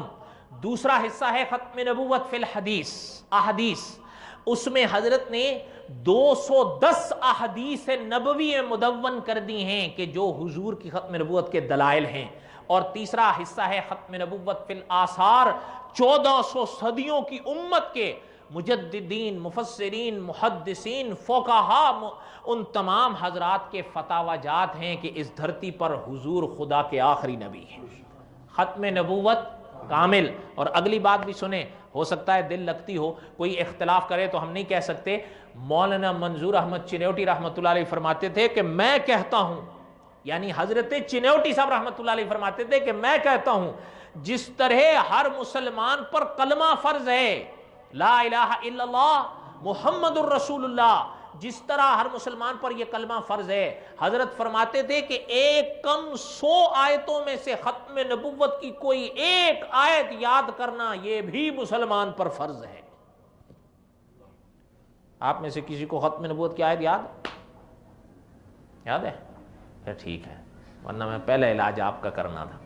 جن کو یاد نہ ہو یاد کر لیں، اور نہیں یاد ہوتی تو سورۃ احزاب کی آیت نمبر 40 یاد کر لو۔ وہ کئی بچوں کو میں نے یہاں زبانی یاد کروائی ہوئی ہے، اور وہ مجھ سے کبھی کبھی پوچھتے ہیں، چھوٹے ہوتے ہیں نا، کہ استاد جی یہ آیت کیا ہے؟ میں کہا کرتا ہوں یہ آیت ختم نبوت ہے۔ کیا ہے؟ سورۃ احزاب کی آیت نمبر 40 ہے۔ کون سے کیا پڑھ دوں؟ ما کان محمد ابا احد من رجالکم ولکن رسول اللہ وخاتم النبیین وکان اللہ بکل شیء علیما۔ بس ٹھیک ہے، آپ کو یاد ہے؟ اچھا دوسری یاد ہے تو آپ لوگ بھی یاد کرو یار، آپ لوگوں سے نمبر لے گیا اس حوالے سے۔ اچھا یہاں تک کوئی بات سمجھ میں آئی ہے؟ یہ تھوڑی سی کتابوں کی اس لیے بتا دی کہ طلبہ کو شاید کام آ جائیں۔ لا الہ الا اللہ۔ درود شریف پڑھ لیں۔ اللہم صلی علی سیدنا مولانا محمد وعلی آل سیدنا مولانا محمد وبارک وسلم وصلی علیہ۔ ایک بات کی طرف توجہ دلاتا ہوں، اگر تھوڑا سا غور کریں کہ مولانا کی زندگی کی تقریر کیا تھی، آخری ہے یا نہیں؟ آج بھی اگر آپ مولانا کی یہ میں تو آپ کو پڑھ کر سنا رہا ہوں نا، میری زبان میں تو وہ تاثیر نہیں ہے۔ اگر آپ مولانا کی یہ تقریر خود حضرت کی آواز میں سنیں، آج بھی آپ کا عقیدہ بن جائے گا، ہے یا نہیں؟ سنیں اب، حضرت فرماتے ہیں لیکن کسی ایک اسلام کے مسئلے کا انکار کر دیا، میں پھر سے تھوڑا سا پیچھے سے پڑھتا ہوں تاکہ بات پوری ہو جائے۔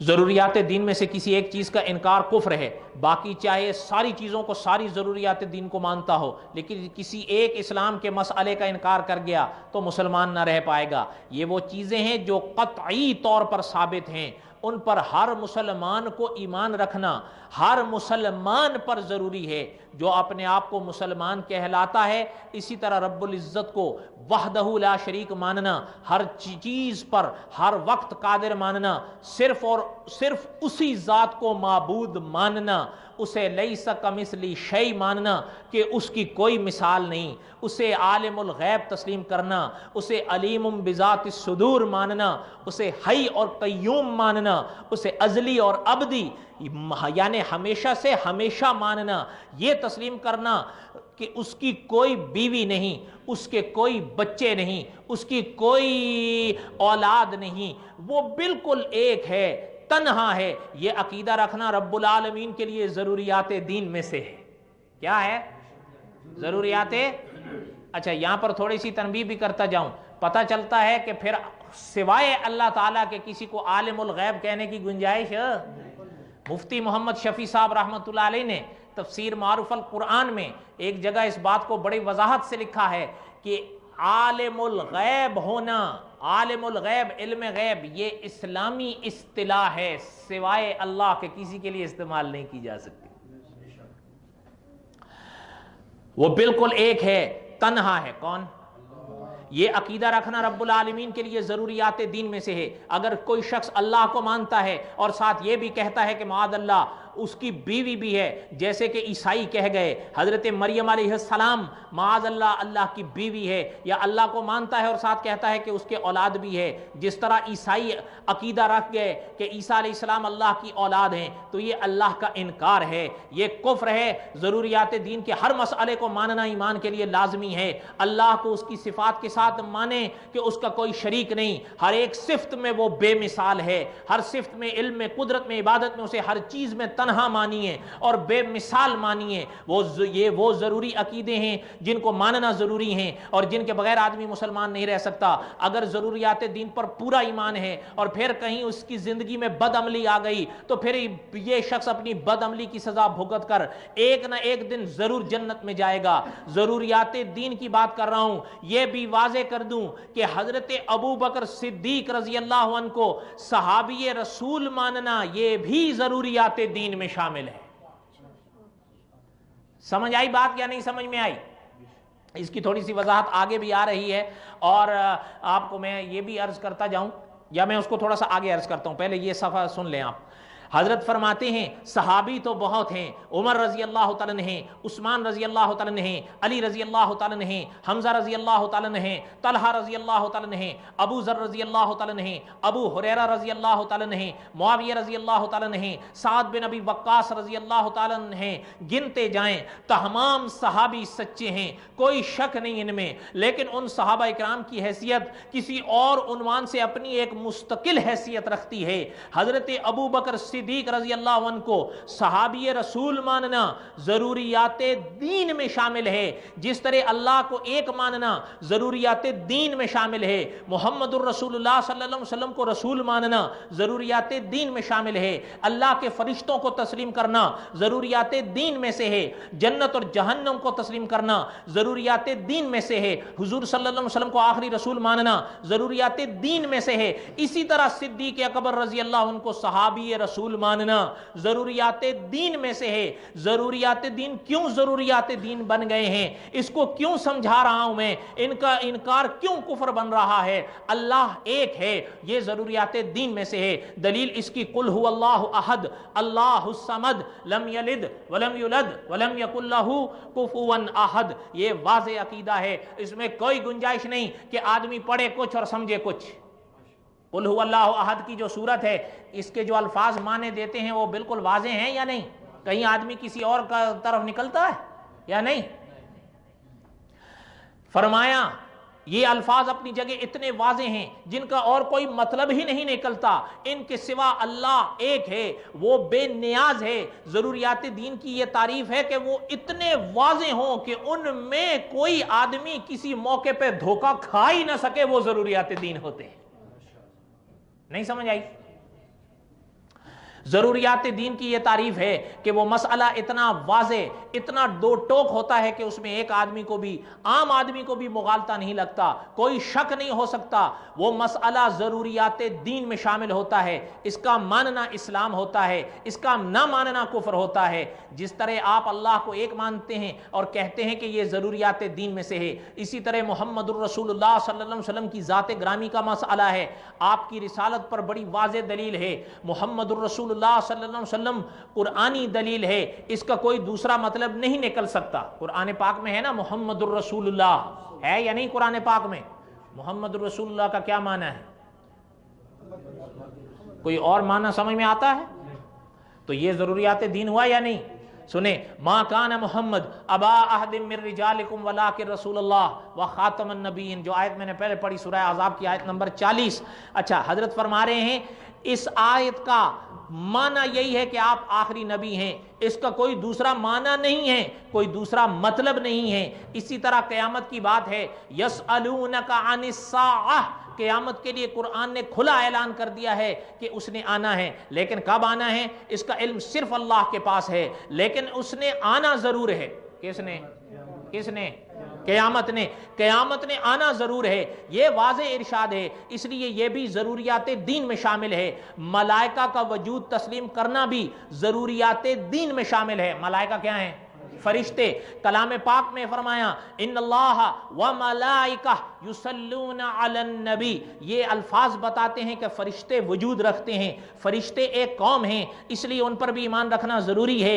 جبرائیل پر ایمان لانا بھی ضروری ہے۔ قرآن مجید نے بارہا فرمایا ہے کہ جبریل اترتے تھے، حضور صلی اللہ علیہ وسلم پر وحی لے کر آتے تھے، قرآن مجید میں حضرت جبریل کا نام آیا ہے۔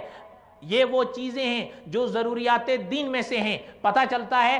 اور یہاں پر مجھے حضرت چنوٹی صاحب رحمۃ اللہ علیہ یاد آئے، حضرت فرماتے تھے حضرت آدم سے لے کر حضرت محمد الرسول اللہ تک صلی اللہ علیہ وسلم جو آسمانی پیغام انبیاء کے پاس لاتے تھے، ان کا نام قرآن پاک نے کیا بتایا؟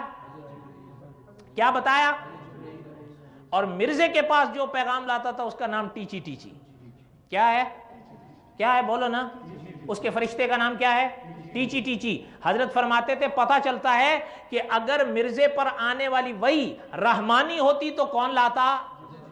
جب ٹیچی ٹیچی لایا ہے تو پتہ چل رہا ہے کہ یہ وحی آسمانی نہیں بلکہ الفاظ آئے ہیں، یہ وہ ضروری باتیں ہیں جو ضروریات دین میں سے ہیں، ان پر قرآن مجید کے واضح احکامات موجود ہیں۔ ضروریات دین انہیں کہتے ہیں کہ جس پر کسی شک، کسی شبہ کی گنجائش نہیں ہوتی۔ آپ سمجھ میں آیا ہے ضروریات دین یا نہیں سمجھ میں آیا ہے؟ تھوڑے سے اور بھی ہیں، وہ بھی سن لیں، سنا دوں؟ اسی طرح ضروریات دین میں شامل ہے یہ بات کہ ابو بکر صدیق رضی اللہ عنہ صحابی رسول ہیں، اور اس پر قرآن مجید کی یہ آیت مقدسہ دلالت کر رہی ہے۔ ثانی اثنین اذ ہما فی الغار اذ یقول لصاحبہ، یہ الفاظ کن کے ہیں؟ قرآن پاک میں اللہ تعالیٰ کے یہ الفاظ ہیں، کن کے لیے ہیں؟ کن کے لیے ہیں؟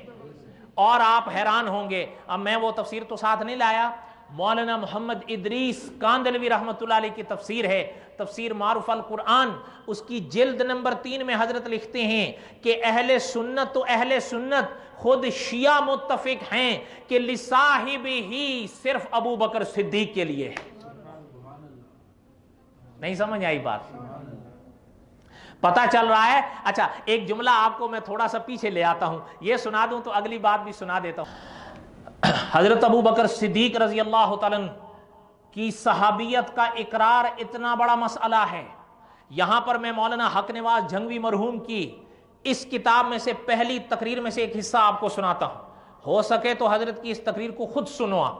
حضرت کے الفاظ یہ ہیں، فقہ حنفی کی معتبر ترین کتاب فتاوی عالمگیری، جسے اورنگزیب عالمگیر رحمۃ اللہ علیہ نے اپنی نگرانی میں ترتیب دلوایا تھا، تقریباً 500 علماء اس فتوے کو مرتب کرنے میں شریک تھے۔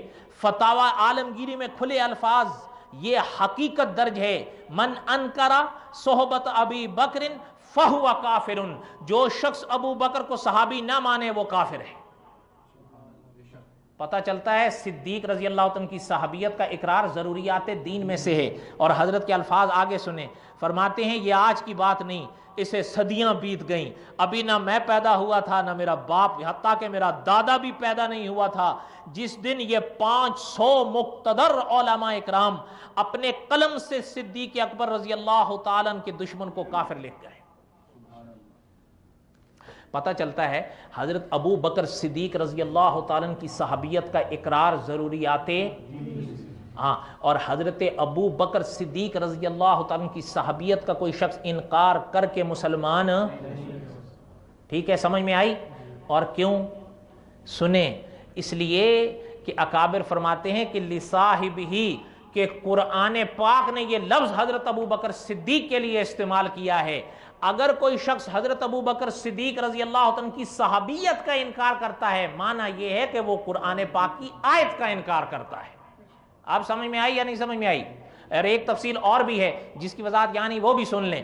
مولانا ادریس کاندلوی رحمۃ اللہ علیہ اپنی تفسیر میں لکھ گئے ہیں کہ یاد رکھیے گا، ایک حضرت ابو بکر صدیق ہیں جن کی صحابیت پر قرآن میں نص موجود ہے، اور کچھ وہ صحابہ ہیں جن کی صحابیت پر اجماع موجود ہے۔ حضرت لکھتے ہیں جس طرح حضرت ابو بکر صدیق رضی اللہ عنہ کی صحابیت کا انکار کفر ہے، اسی طرح باقی وہ صحابہ جن کی صحابیت پر اجماع ہے ان کی صحابیت کا انکار بھی کفر ہی ہے۔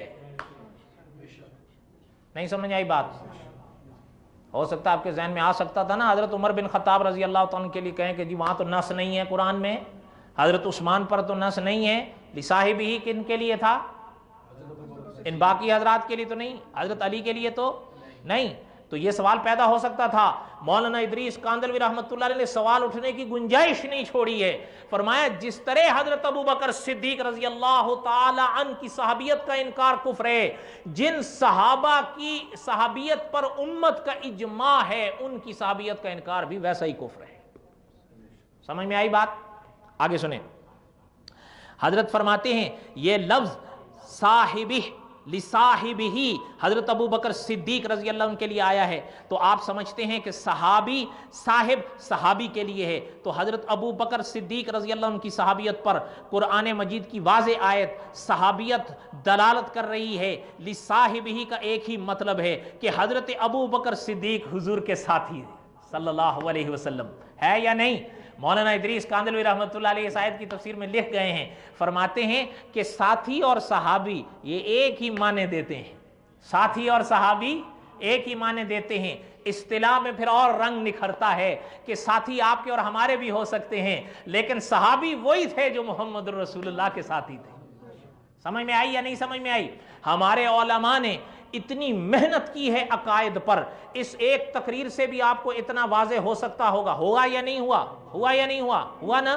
اتنی وضاحت کی ہے ہمارے اکابر نے عقائد کے حوالے سے، اتنی محنت کی ہے۔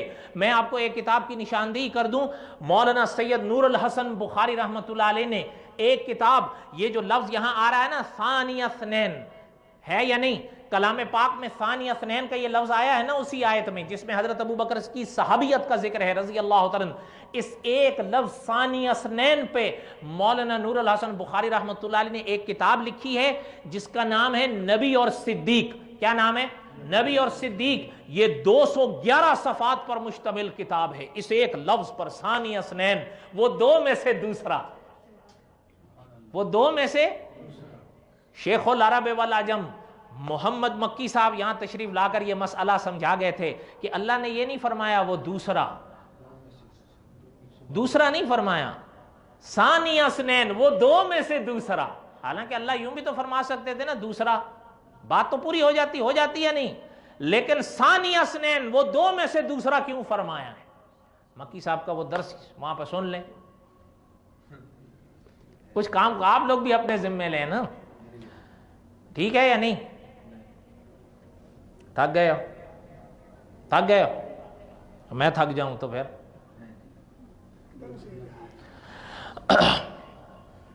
ثانی اثنین اذ ہما فی الغار، حضرت فرماتے ہیں کہ اس کا ایک ہی مطلب سمجھ میں آتا ہے لصاحبہ کے لفظ کا، کہ وہ جو حضور کے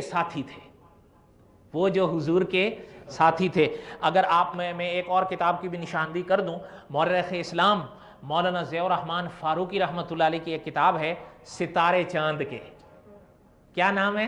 ستارے چاند کے، وہ پوری کتاب صحابہ پر ہے، اور آئینی حیثیت سے حضرت نے یہ بات سمجھائی ہے کہ خدا نہ کرے کوئی شخص اگر کسی صحابی کو گالی دیتا ہے، اگر وہ گالی حضرت ابوبکر صدیق کو دیتا ہے اس کا کیا حکم ہے، اور اگر وہ حضرت ابوبکر صدیق کو چھوڑ کر کسی اور صحابی کو گالی دیتا ہے اس کا کیا حکم ہے، آئینی حیثیت سے حضرت نے یہ مسئلہ سمجھایا ہے۔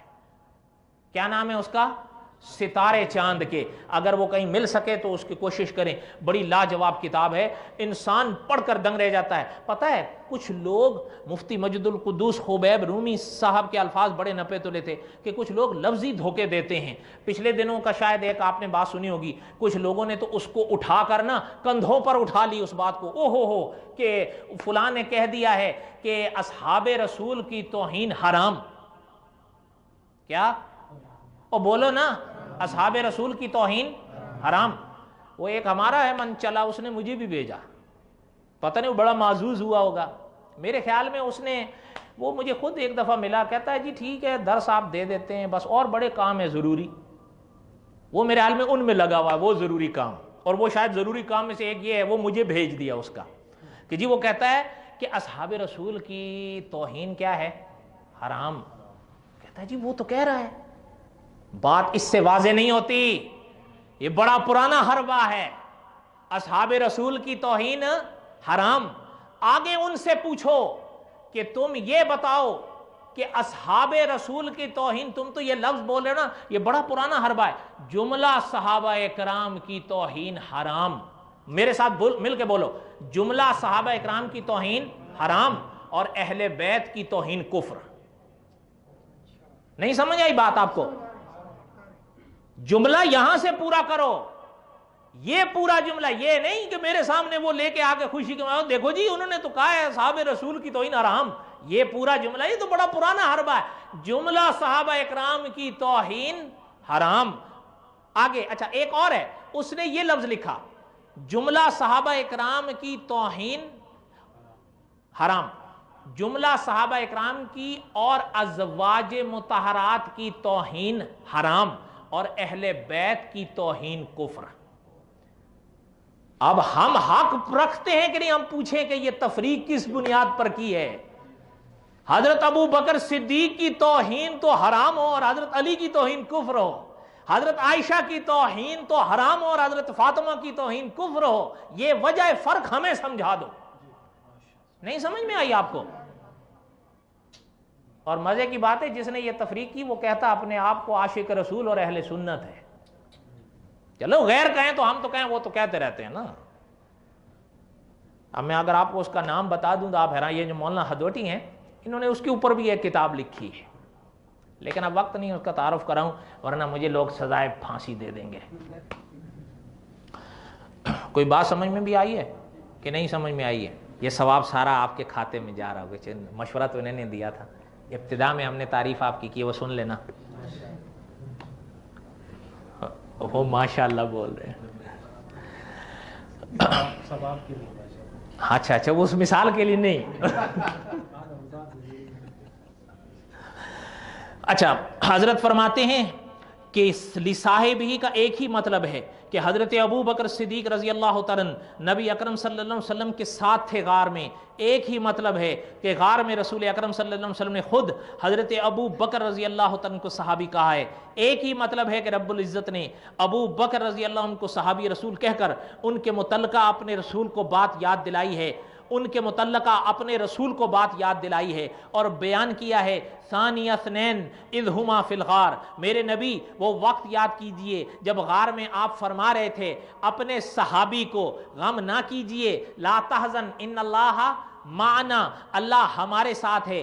لصاحبی کا لفظ ابو بکر صدیق رضی اللہ عنہ کے لیے آیا، لصاحبی کا لفظ وحی کے ذریعے اترا، لصاحبی کا لفظ قرآن بن کر آیا، جبریل لے کر آیا، رب کا کلام ہے، پیغمبر پر وحی بن کے آیا، اور آج تک اللہ کی آخری کتاب لا ریب، آخری لا ریب کتاب میں موجود ہے۔ لہٰذا اس بنیاد پر ابو بکر کو رضی اللہ تعالیٰ رسول اللہ صلی اللہ علیہ وسلم کا صحابی ماننا ایمان ہے، صحابی ماننا ضروریات دین ہے، ابو بکر کو صحابی ماننا ایمان کا جز ہے، جس طرح محمد الرسول اللہ صلی اللہ علیہ وسلم کی کسی ایک صفت کا انکار کفر ہے، بیان ہی اسی طرح حضرت ابو بکر صدیق رضی اللہ تعالیٰ کی صحابیت کا انکار کل بھی کفر تھا، آج بھی کفر ہے، قیامت تک کفر رہے گا۔ اصول سکھا گئے حضرت، سکھا گئے یا نہیں سکھا گئے؟ اب یہ وہ عبارت ہے، یہ ان عبارتوں میں سے ہے، یہ عبارت مولانا ضیاء القاسمی صاحب نے مدون کی، تقریر مولانا جھنگوی مرحوم کی تھی، تحریر مولانا ضیاء القاسمی صاحب کی تھی، یہ اس طرح کی باتوں میں سے ہے جس طرح بقول علامہ خالد محمود صاحب کہ کچھ اصول ہم لکھ کر دے جائیں گے، شاید آج ہم کوئی فیصلہ نہ کر پائیں یا آج ہم کوئی فیصلہ نہ کروا پائیں، یہ الفاظ کہ شاید آج ہم کوئی فیصلہ نہ کر پائیں، ان کے حوالے سے کروا پائیں، لیکن ہو سکتا ہے بعد میں آنے والے انہی اصولوں کو سامنے رکھ کر ایک خاص فیصلہ کر جائیں۔ سمجھ رہے ہیں بات؟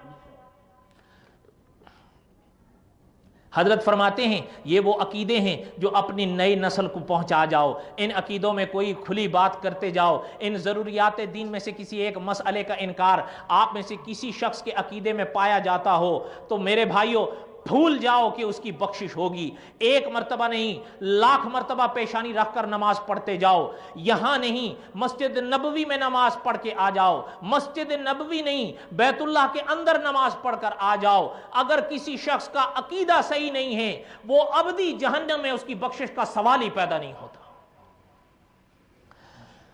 اس کے عقیدے میں ضروریات دین میں سے کسی چیز کا انکار اگر پایا گیا، خدا نہ کرے جو کفر میں شمار ہوتا ہے، تو ہر ایک مسلمان کو یہ یاد رکھ لینا چاہیے کہ ضروریات دین کیا کیا ہیں، تاکہ کسی وقت بھی اس کے عقیدے میں ان میں سے کسی ایک میں سے بھی انکار نہ ہو۔ اللہ ایک ہے، پختہ عقیدہ رکھو، محمد الرسول اللہ صلی اللہ علیہ وسلم آخری رسول ہیں، پختہ عقیدہ رکھو، فرشتے ہیں، جنت ہے، دوزخ ہے، قیامت آنی ہے، حضرت عیسیٰ علیہ السلام زندہ ہیں، پھر واپس آئیں گے، یہ عقیدہ بھی ضروریات دین میں سے ہے۔ یہ بھی حضرت نے وضاحت فرما دی، حضرت عیسیٰ علیہ السلام کو زندہ ماننا آسمانوں پر اور پھر قیامت سے پہلے واپس آنا، حضرت ابو بکر صدیق رضی اللہ تعالیٰ کو صحابی ماننا، یہ بھی ضروریات دین میں سے ہے۔ یاد رکھیے گا کوئی شخص اگر کسی کا رشتہ دار ہے، کسی کا اپنا ہے، لیکن خدا نہ کرے اگر اس کے عقیدے میں کوئی جھول ہے، حضرت ابو بکر صدیق رضی اللہ تعالیٰ کو صحابی نہیں مانتا، وہ اسی طرح کافر ہے جس طرح ابو جہل کافر تھا۔ ضروریات دین کا انکار ہے۔ یہاں تک بات سمجھ میں آ گئی یا نہیں سمجھ میں آئی؟ آ گئی سمجھ؟ اب ایک اور وضاحت ہے، لیکن میرے خیال میں ضروریات دین کا یہ حصہ تو میں نے کافی سارا پڑھ کر آپ کو سنا دیا ہے، یہ بہت ہے، بہت ہے یا نہیں بہت ہے؟ اچھا، اب اس میں سے میں یہ حصہ چھوڑ دیتا ہوں تاکہ بات پوری ہو جائے۔ وہ جس کا میں نے ذکر کیا تھا اس تقریر میں وہ حضرت نے اس بات کا اعادہ کیا ہے ابتدا میں، یہ میں نے آپ کو اس لیے سنایا تاکہ ایک تو مولانا جھنگوی مرحوم کی اپنی مسجد کی یہ تقریر اگر کسی کو نہیں مل پاتی ہے، وہ سن نہیں پاتا یا پڑھ نہیں پاتا، تو انہی کے جملوں کو میں نے تقریباً مدون کیا ہے، کہیں کہیں میں نے خلاصہ کیا اور کہیں کہیں میں نے چھوڑ دیا، ٹھیک ہے؟ باقی میں نے کہیں معنی کو بگڑنے نہیں دیا، نہ مفہوم کو بدلنے دیا ہے، ذمہ دار ہوں اس بات کا، جہاں وضاحت کی ہے میں نے باقی اکابر کے حوالوں سے کی ہے۔ آخر میں حضرت نے اسی واقعہ کا ذکر کیا ہے۔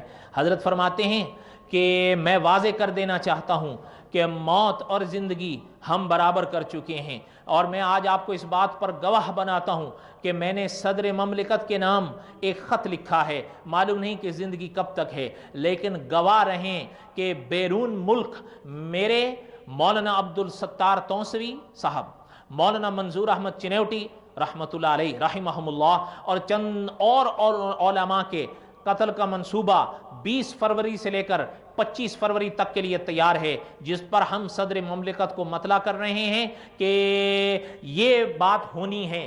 اس طرح کا منصوبہ بنایا گیا۔ یہاں پر پتہ چل رہا ہے حضرت جھنگوی مرحوم نے ایک تو اس سازش کا ذکر کیا، اور دوسرا پتہ چلتا ہے کہ حضرت نے ایک خط لکھا۔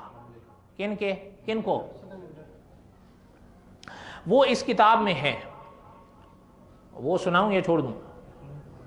جی سنا دوں؟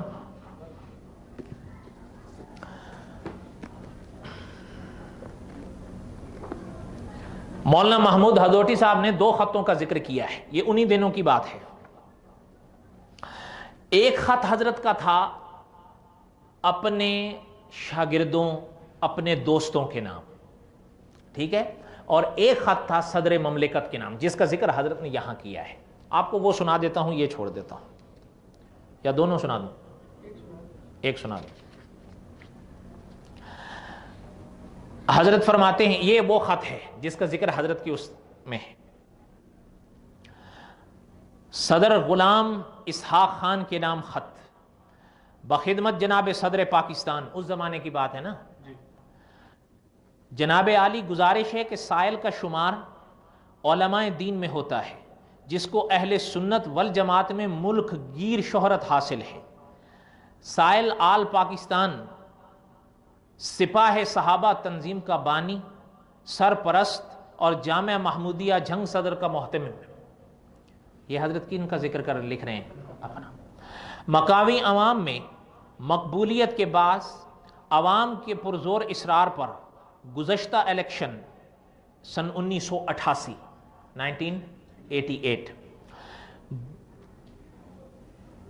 حصہ لیا، اس الیکشن میں حصہ لیا۔ بیچ میں تھوڑی سی عبارت ہے، وہ میرے خیال میں وضاحت کی ضرورت نہیں، اس لیے میں اس کو چھوڑ رہا ہوں۔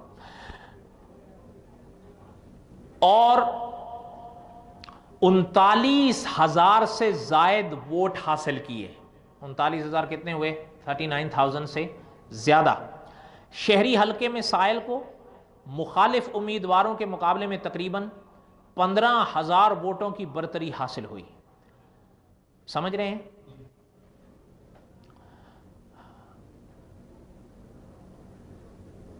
سائل کو، میں بیچ میں سے کچھ حصہ چھوڑ رہا ہوں کسی حکمت کے تحت، سائل کو وقتاً فوقتاً کسی نہ کسی مقدمے میں الجھا دیا جاتا ہے، اور اس وقت سائل کے خلاف 2 فرضی مقدمات قتل بھی زیر سماعت ہیں۔ تاحال جملہ مقدمات کی تعداد تقریباً 100 تک پہنچ چکی ہے، لیکن الحمدللہ مخالفین تاحال اپنے مذموم مقاصد میں کامیاب نہیں ہو سکے ہیں، اس لیے اب وہ سائل کو ٹھکانے لگانے کی فکر میں ہے۔ چنانچہ 19 اکتوبر سن 1999 کی شب، جبکہ سائل ان کے ساتھ، یعنی حضرت اپنے ساتھ کا ذکر کر رہے ہیں، محمد یوسف ساتھ میں تھے، سرگودا سے واپس جھنگ آ رہے تھے تو جھنگ سے کچھ فاصلے پر فائرنگ ہم پر کی گئی جو بے اثر ثابت ہوئی، البتہ شیشہ گاڑی کا ٹوٹ گیا اور محمد یوسف جو ساتھ میں تھے وہ زخمی بھی ہوئے۔ حال ہی میں سائل کو باوثوق بیرون ملک ذرائع سے پتہ چلا ہے کہ سائل اور چند دیگر علماء اکرام عناصر کے ذریعے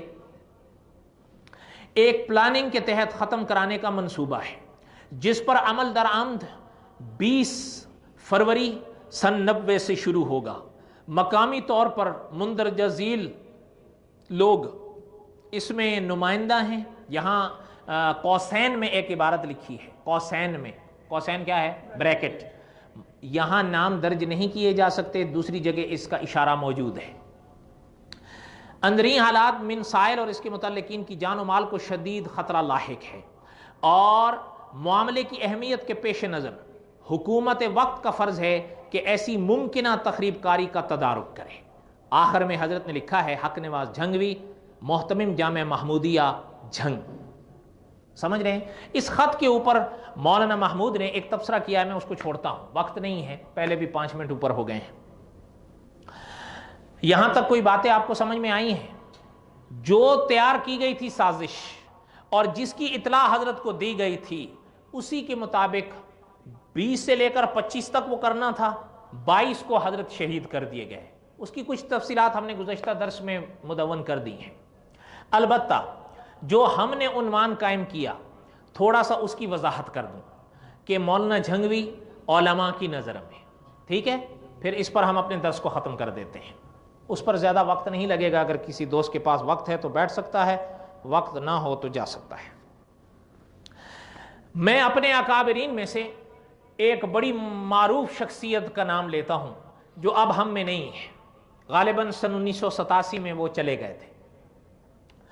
مولانا عبدالشکور دین پوری رحمۃ اللہ علیہ۔ ایک وقت مولانا جھنگوی مرحوم جیل میں بند تھے۔ کیوں بند تھے اب وہ میں چھوڑتا ہوں، آپ کو پتہ ہے اہل حق جیلوں میں جاتے آتے رہتے ہیں۔ ان حضرات کا عام طور پر کوئی اللہ تعالیٰ کا کرم ہے، کوئی یہ بات نہیں کہ وہ کسی دوسرے جرموں کی وجہ سے وہ جاتے ہیں، بلکہ وہ حق گوئی کے جرم میں جاتے ہیں، ہے یا نہیں؟ اور مولانا منظور احمد چنوٹی رحمۃ اللہ علیہ فرماتے تھے کہ حق گوئی کے جرم میں اور حق کے لیے اور دین کے لیے جانا تو نبیوں کی سنت ہے۔ اور حضرت فرماتے تھے اللہ تعالیٰ تمہیں دین کے لیے جیلوں میں جانے کی توفیق بخشے۔ اس دعا پر آمین بڑے کم لوگ کہتے تھے۔ ظاہر بات ہے مسئلہ ہی ایسا تھا، ہر آدمی کا دھن جگر حضرت جھنگوی اور مولانا منظور احمد چنوٹی جیسا تو نہیں تھا۔ حضرت جیل میں تھے اور وہ قربانی کے دن تھے، عید الاضحیٰ کے ایام تھے، تو مولانا جھنگوی مرحوم کی مسجد میں تقریر کرنے کے لیے اس موقع پر بلایا گیا تھا مولانا عبدالشکور دین پوری کو رحمۃ اللہ علیہ۔ حضرت نے اس موقع پر کچھ اظہار خیال کیا تھا، ذرا اس کو سن لیں۔ میں بس وہ تھوڑے سے اقتباس سناؤں گا، اس سے اس مسئلے پر روشنی پڑے گی کہ مولانا حق نواز جھنگوی علماء حق کی نظر میں، ٹھیک ہے؟ حضرت فرماتے ہیں ایک لحاظ، یہ مولانا عبدالشکور دین پوری کے الفاظ سنیں۔ حضرت فرماتے ہیں ایک لحاظ سے خوشی ہے کہ عید ہے، ایک لحاظ سے غم بھی ہے کہ بارات موجود ہے پر دولہا نہیں ہے۔ حضرت کا ایک انداز ہوتا تھا، مقتدی ہیں امام نہیں ہیں، سپاہ موجود ہے مگر سرپرست نہیں ہیں، حقیقت میں وہ قابل صدر مبارک بات ہیں، وہ جیل میں نہیں ہیں، وہ سنت مصطفیٰ میں ہے۔ آگے حضرت نے ایک جملہ نقل کیا ہے، وہ میں ابھی سنا دیتا ہوں۔ حضرت فرماتے ہیں جب اس موقع پر مولانا جھنگوی مرحوم کے والد سے ملاقات ہوئی، ان کا نام تھا ولی محمد، حضرت جھنگوی مرحوم کے والد کا، مولانا دین پوری رحمۃ اللہ علیہ فرماتے ہیں جب ان سے میری ملاقات ہوئی تو میں نے بطور اظہار کے کہا بھی حضرت کہ مولانا جھنگوی آپ کے بیٹے تو جیل میں ہیں۔ تو حضرت فرماتے ہیں مولانا جھنگوی مرحوم کے والد کی جواب کے معنی کو سمجھیں۔ فرماتے ہیں والد کہنے لگے میرا بیٹا جیل میں نہیں جہاد میں۔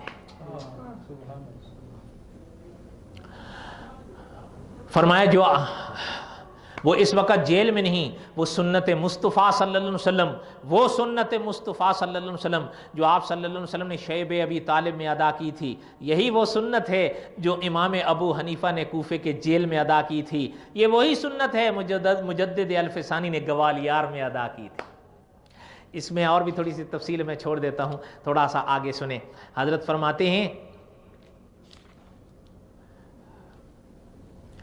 مولانا حق نواز، غور سے سنیں، ہاں، فرماتے ہیں مولانا حق نواز اب صرف حق نواز نہیں رہا، حق کی آواز بن گیا ہے۔ آج وہ جیل میں اسی سنت کو زندہ کر رہا ہے۔ میں ان کے کارکنوں کے جذبات کو دیکھ کر خوش ہوں۔ انہوں نے کارکنوں میں جو طاقت، جو قوت جو روح پھونکی ہے، ان کی رگوں میں جو خون دوڑایا ہے، وہ قابل صد مبارکباد ہے۔ حق نواز دشمن صحابہ کے لیے ایک پیغام ہے۔ حق نواز اب ایک عالم کا نام نہیں، حق نواز اب ایک تحریک کا نام ہے۔ حق نواز اب حق نواز نہیں، حق نواز اہل سنت کے سرپرست کا نام ہے۔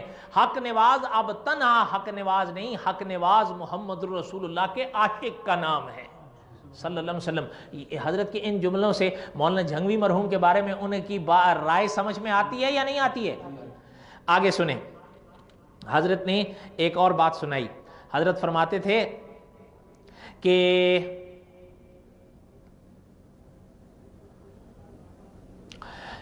اب ذرا سنیں، ہاں بڑوں کے الفاظ بھی تو بڑے ہوتے ہیں۔ مولانا دین پوری رحمۃ اللہ علیہ کے بڑے عجیب الفاظ ہیں۔ مولانا فرماتے ہیں وہ ہمارا بچہ ہے، ہم سے بہت چھوٹا ہے، مگر اللہ نے جو اس سے کام لیا ہے 18 جماعتیں اس کی تائید میں کھڑی ہیں۔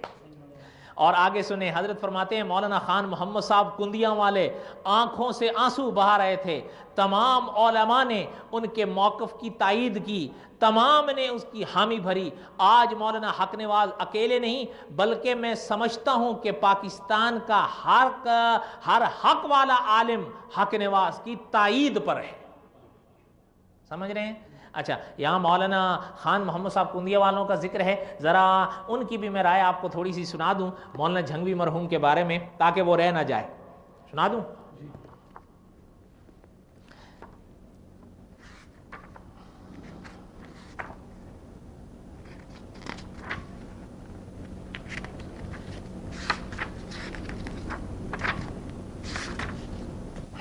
جی ہاں، مولانا ہدوٹی نے مولانا خان محمد صاحب رحمۃ اللہ علیہ کے، اب وہ بھی فوت ہو گئے ہیں، فرماتے ہیں حضرت مولانا خان محمد صاحب رحمۃ اللہ علیہ خانقاہ سراجیہ کندیاں مجلس تحفظ ختم نبوت کے سربراہ فرما گئے ہیں، مولانا حق نواز جھنگوی اپنے پروگرام کے لحاظ سے بالکل صحیح ہیں، اصحاب رسول کی عظمت کی حفاظت امت کے فرائض میں داخل ہے، اس سے غفلت ہلاکت کے مترادف ہے۔ یہ اکابر کے الفاظ ہیں یا نہیں؟ اچھا، اب آپ کو ایک بات یہاں پر علامہ خالد محمود صاحب کی بھی سنا دوں؟ اب ذرا علامہ خالد محمود صاحب کی سنیں۔ اچھا، یہ املائی کی ہوئی ہے یہ عبارت، آگے مولانا نے اس کی وضاحت فرمائی ہے، لیکن مولانا فرماتے ہیں مفہوم وہی ہے، الفاظ آگے پیچھے ہو سکتے ہیں، مفہوم نہیں بگڑا، املا ہے نا۔ سنیے گا، مولانا محمود لکھتے ہیں کہ علامہ خالد محمود صاحب نے راکم سے فرمایا کہ مولانا حق نواز مرحوم نے اہل سنت قوم کو بیدار کیا، انہیں خواب سے جگایا اور انہیں شیعی نظریات سے محظوظ کیا اور محفوظ کیا۔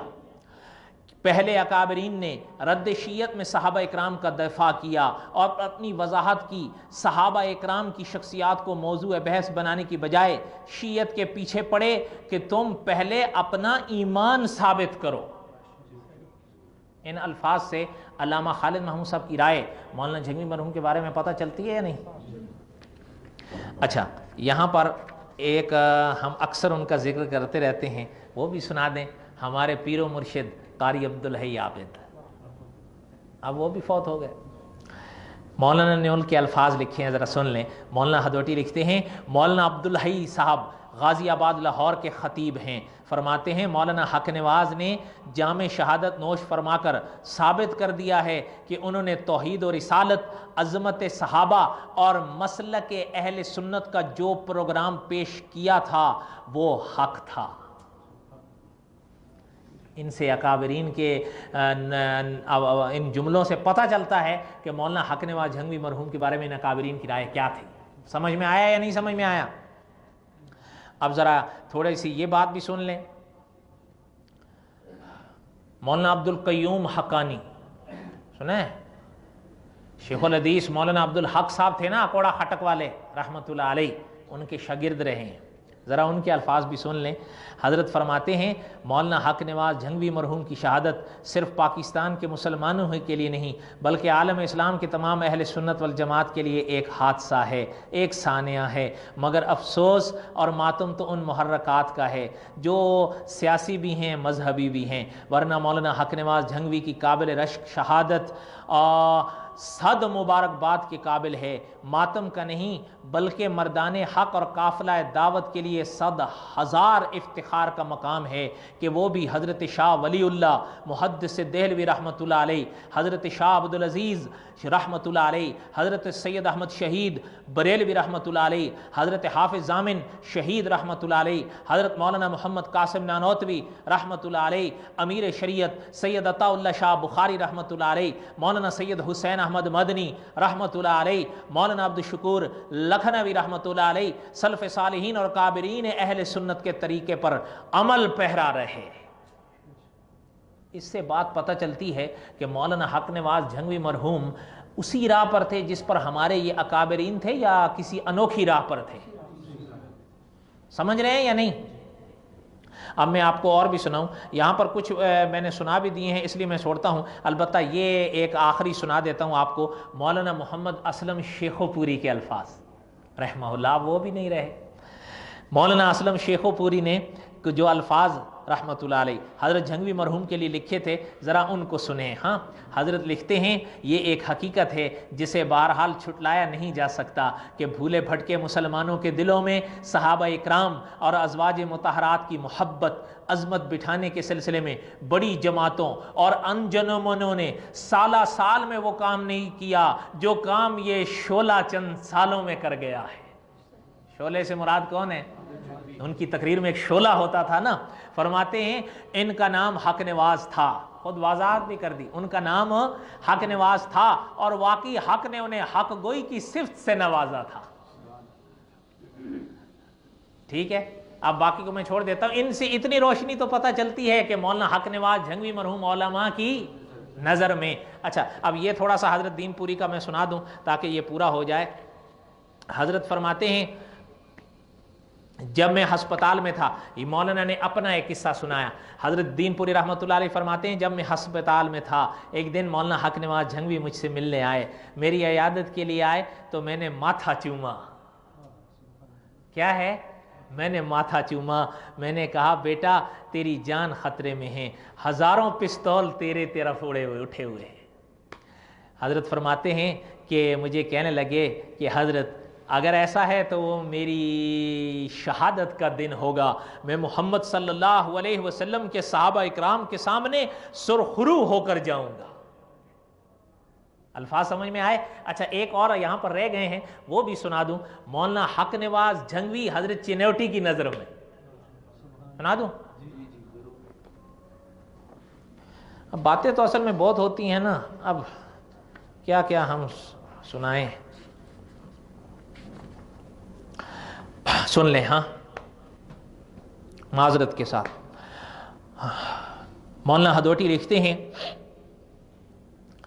کہ مولانا منظور احمد چنوٹی رحمۃ اللہ علیہ، آپ نے قائدیانی سورماؤں کے تابوت میں جو کیل ٹھوکا ہے آخری، آپ مولانا حق نواز جھنگوی مرحوم کے بارے میں فرما گئے ہیں، ہو بھی سکے گا مجھ سے بیاں بزم پاک کا، اندازہ کر رہا ہوں دل بے قرار کا۔ حضرت مولانا چنوٹی صاحب کے الفاظ سنیں آپ۔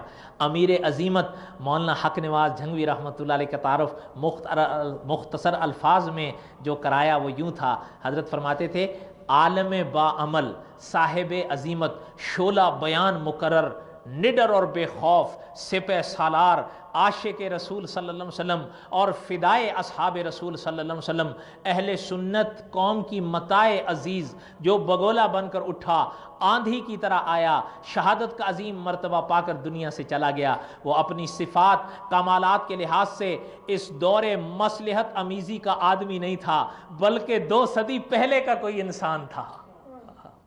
اللہ تعالیٰ نے اسے اس دور میں پیدا کیا، عظیم کام لیا، اس نے ایک قلیل وقت میں اس قدر کثیر کام کیا جس کے سامنے طاقت بشری عاجز نظر آتی ہے۔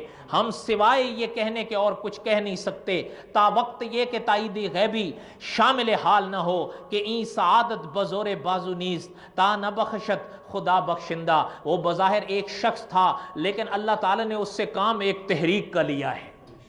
حضرت چنوٹی رحمۃ اللہ علیہ آگے فرماتے ہیں کہ ایک عجیب حقیقت بن کر وہ سامنے آئے اور خون میں شہید ہو کر وہ رنگ لائے ہیں۔ اب ذرا تھوڑی سی عبارت میں درمیان میں چھوڑتا ہوں کسی وجہ سے، آگے سنیں۔ حضرت فرماتے ہیں کہ میں محرم میں ان کے احرار پاک کے جلسے میں تمام تر مجبوریوں اور کاوشوں کے باوجود پہنچتا، اور وہ اپنی تمام تر مجبوریوں کے باوجود ہماری سالانہ فتح مبالغہ کانفرنس میں تشریف لاتے تھے۔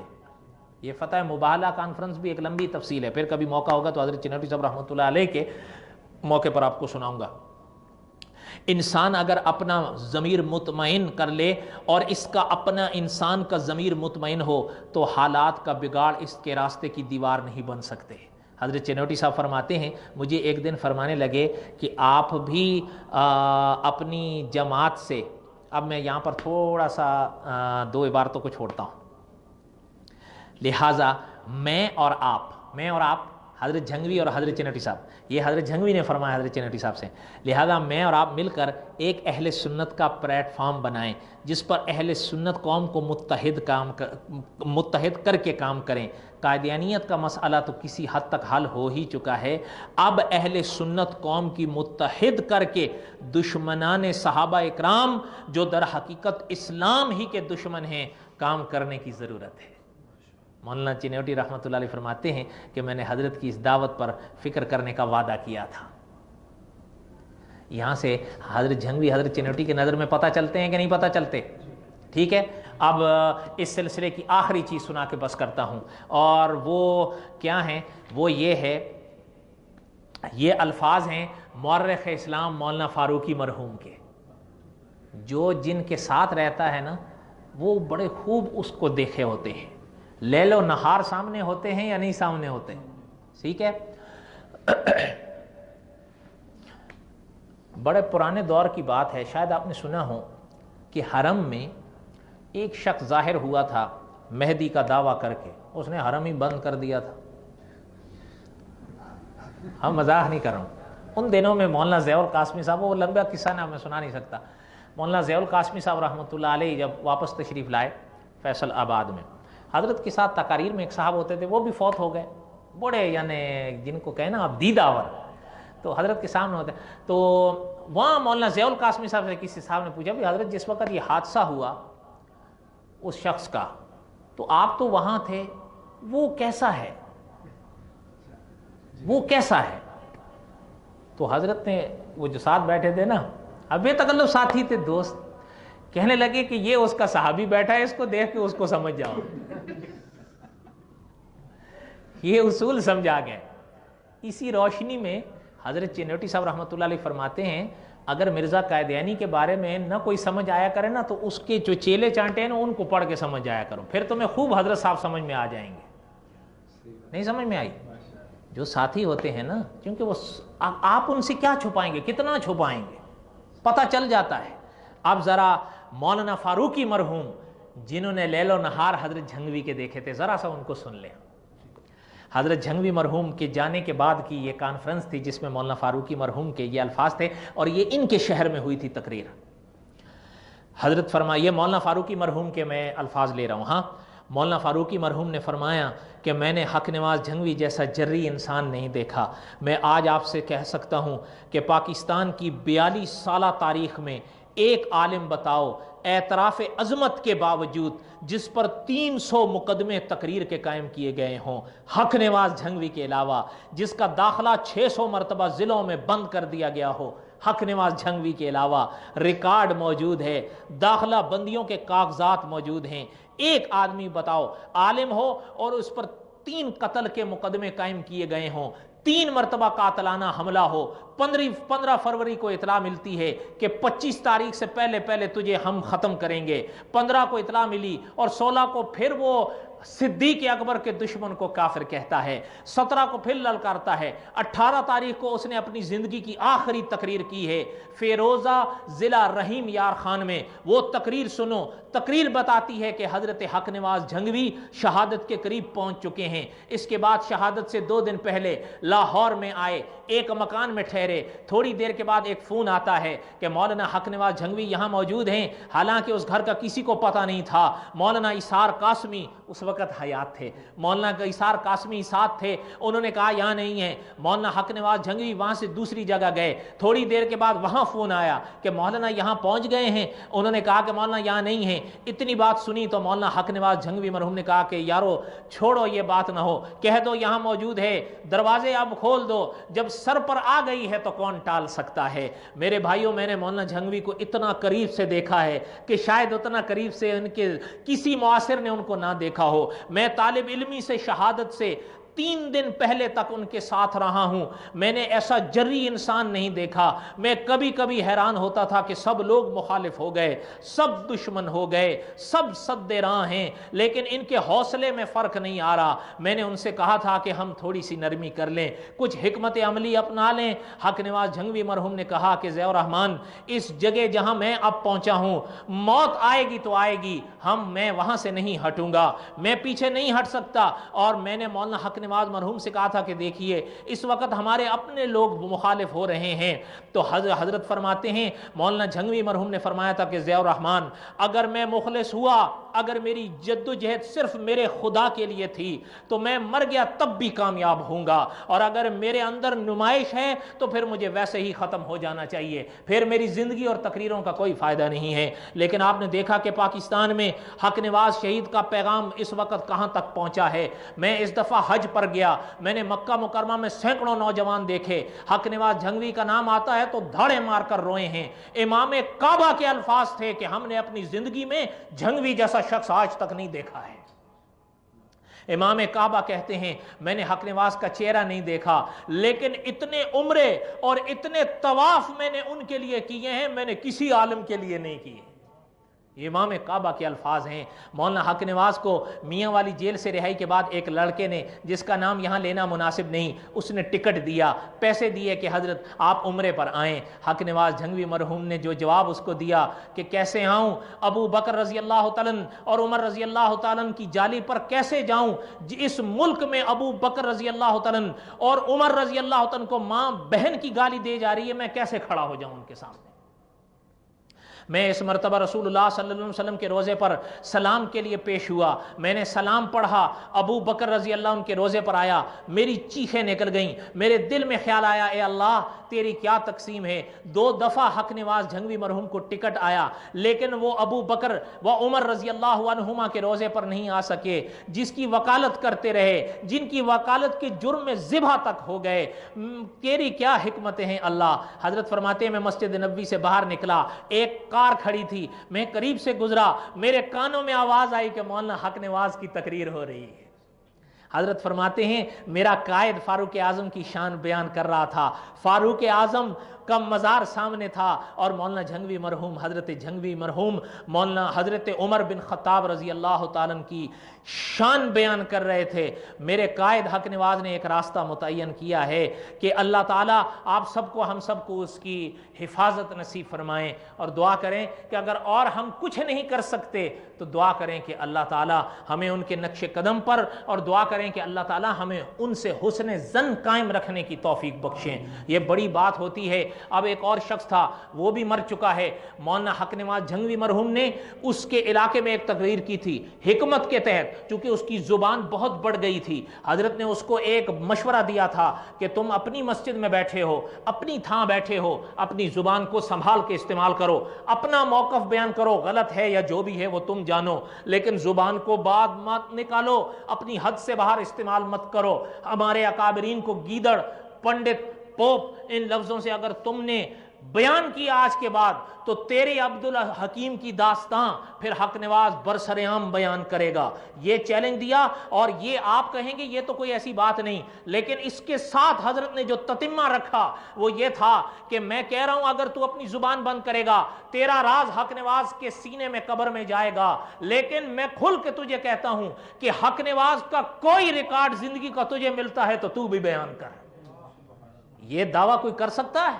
یہ چیلنج کوئی کر سکتا ہے؟ آج ان کے جانے کے 25 سال ہو گئے. چلیں اگر ہمیں اچھا ان کا موقف ہم نہ سمجھ پائیں الگ بات ہے, لیکن کم از کم ہم اپنی زبان کو ان کی غیبت سے تو روک سکتے ہیں. روک سکتے ہیں یا نہیں روک سکتے؟ روک سکتے ہیں نا. ان کے بارے میں اپنا حسن ظن تو قائم کر سکتے ہیں. کر سکتے ہیں یا نہیں کر سکتے؟ اتنا بہت ہے. میں نے اب یہ سب جو میرے یا اور بھی کئی چیزیں ہیں لیکن اب وہ ساری تو نہیں تفصیلات سنائی جا سکتی. جو عرض کر دیا ہے دعا کریں اللہ تعالیٰ قبول فرمائیں, اور کسی کو کوئی چیز کام آ جائے تو ان کے لیے فائدہ ہوگا اور ہمارے لیے بھی فائدہ ہوگا اور انشاءاللہ ان کے لیے بھی فائدہ ہوگا. اور میرا ارادہ ہے, مجھے ایک پیغام آیا تھا ایک دوست کا, پتہ نہیں میں نے شاید کسی درس میں کہا تھا کہ میرا ارادہ ہے کہ ہم ایک درس رکھیں 2-2.5 گھنٹے کا انشاءاللہ, کچھ باتیں کچھ کتابیں. ان کا کہنا یہ تھا کہ وہ درس ہم ڈھونڈ رہے ہیں. میں نے کہا وہ ابھی تک ہوا ہی نہیں ہے تو کیا ڈھونڈ رہے ہو. ہاں تو ان کا مقصد یہ تھا کہ کتابوں, کیونکہ مجھے ابھی شاید ہفتہ بھی نہیں ہوا, چند روز ہوئے. ان کا کہنا یہ تھا کہ کوئی صاحب وہاں پر گئے ہیں اور انہوں نے وہاں کہنا شروع کر دیا بس حنفی ایویں ہی ہے, یہ مانا ہے. تو وہ کہہ رہے تھے کہ ہمیں کچھ ہمارے کچھ ایسے حضرات کے بارے میں کتابیں بتاؤ. تو میں نے ان کو کتابوں کا تعارف کرایا تو اس سے مجھے بھی ایک احساس پیدا ہوا. اس کے بعد پھر ہندوستان سے بھی غالباً فون آیا, یا ہندوستان سے نہیں انہی کے ہاں سے آیا. تو ان کا کہنا یہ تھا کہ اگر یہ چیز, یعنی مجھے اس سے بھی احساس ہوا کہ اگر ہم کچھ کتابیں کچھ باتیں مدون کر دیں تو ممکن ہے. کبھی کبھی ایسا ہوتا ہے نا کہ ایک شخص ایک کتاب کا نام دیکھتا ہے پھر اس کو رکھ دیتا ہے. شیخ الحدیث مولانا زکریا صاحب رحمۃ اللہ علیہ کا تو نام سنا ہے نا, آپ نے سنا ہے. ان کی ایک کتاب ہے اسلامی سیاست. کیا آپ کو کیا لگتا ہے اس کتاب میں کیا ہوگا؟ کیا لگتا ہے اسلامی سیاست, کیا لگتا ہے اس کتاب کا موضوع کیا ہوگا؟ لیکن جب آپ پڑھو گے نا تو آپ دنگ رہ جاؤ گے. اور ہمارے ایک عالم ہیں وہ فرماتے ہیں شیخ الحدیث رحمۃ اللہ علیہ کی ہر کتاب سر آنکھوں پر, لیکن تمام کتابوں میں یہ کتاب انوکھی کتاب ہے. کیا نام ہے؟ اب اس کا نام آپ پڑھیں, کوئی شخص پڑھے گا کہے گا یار رکھ دیں, کیوں, اس کو سیاست سے کوئی دلچسپی نہیں ہوگی, وہ رکھ دے گا, لیکن وہ نہیں جانے گا کہ اندر کیا ہے, ایسا ہی ہے یا نہیں. اب اس لیے ہمیں میرے حال میں کچھ اکابرین کی کتابوں کا تعارف بھی کرا دینا چاہیے, جیسے میں نے ضمناً کرا دیا ہے. دعا کریں شاید کسی کو فائدہ ہو جائے, مل کے دعا کریں اللہ تعالی ہم سب کے حامی و ناصر ہوں. وصلی اللہ تعالی علی خیر خلقہ محمد و آلہ و اصحابہ. الہ العالمین جو کچھ کہا گیا آپ قبول فرمائیں. مالک کہنے سننے میں ہم سے غلطی کوتاہی ہو, سمجھانے میں سمجھنے میں آپ معاف فرمائیں. اور الہ العالمین آپ سے دعا ہے کہ مولانا حق نواز جھنگوی مرحوم اور علماء حق جو اس دنیا میں ہیں یا چلے گئے, الہ العالمین ان کے درجات بلند فرمائیں. جو چلے گئے ہمیں ان کے نقش قدم پر چلنے کی توفیق نصیب فرمائیں. جو حیات ہیں ان کے سائے تا دیر ہمارے سروں پہ سلامت فرمائیں. وصلی اللہ تعالی علی خیر خلقہ محمد و آلہ و اصحابہ.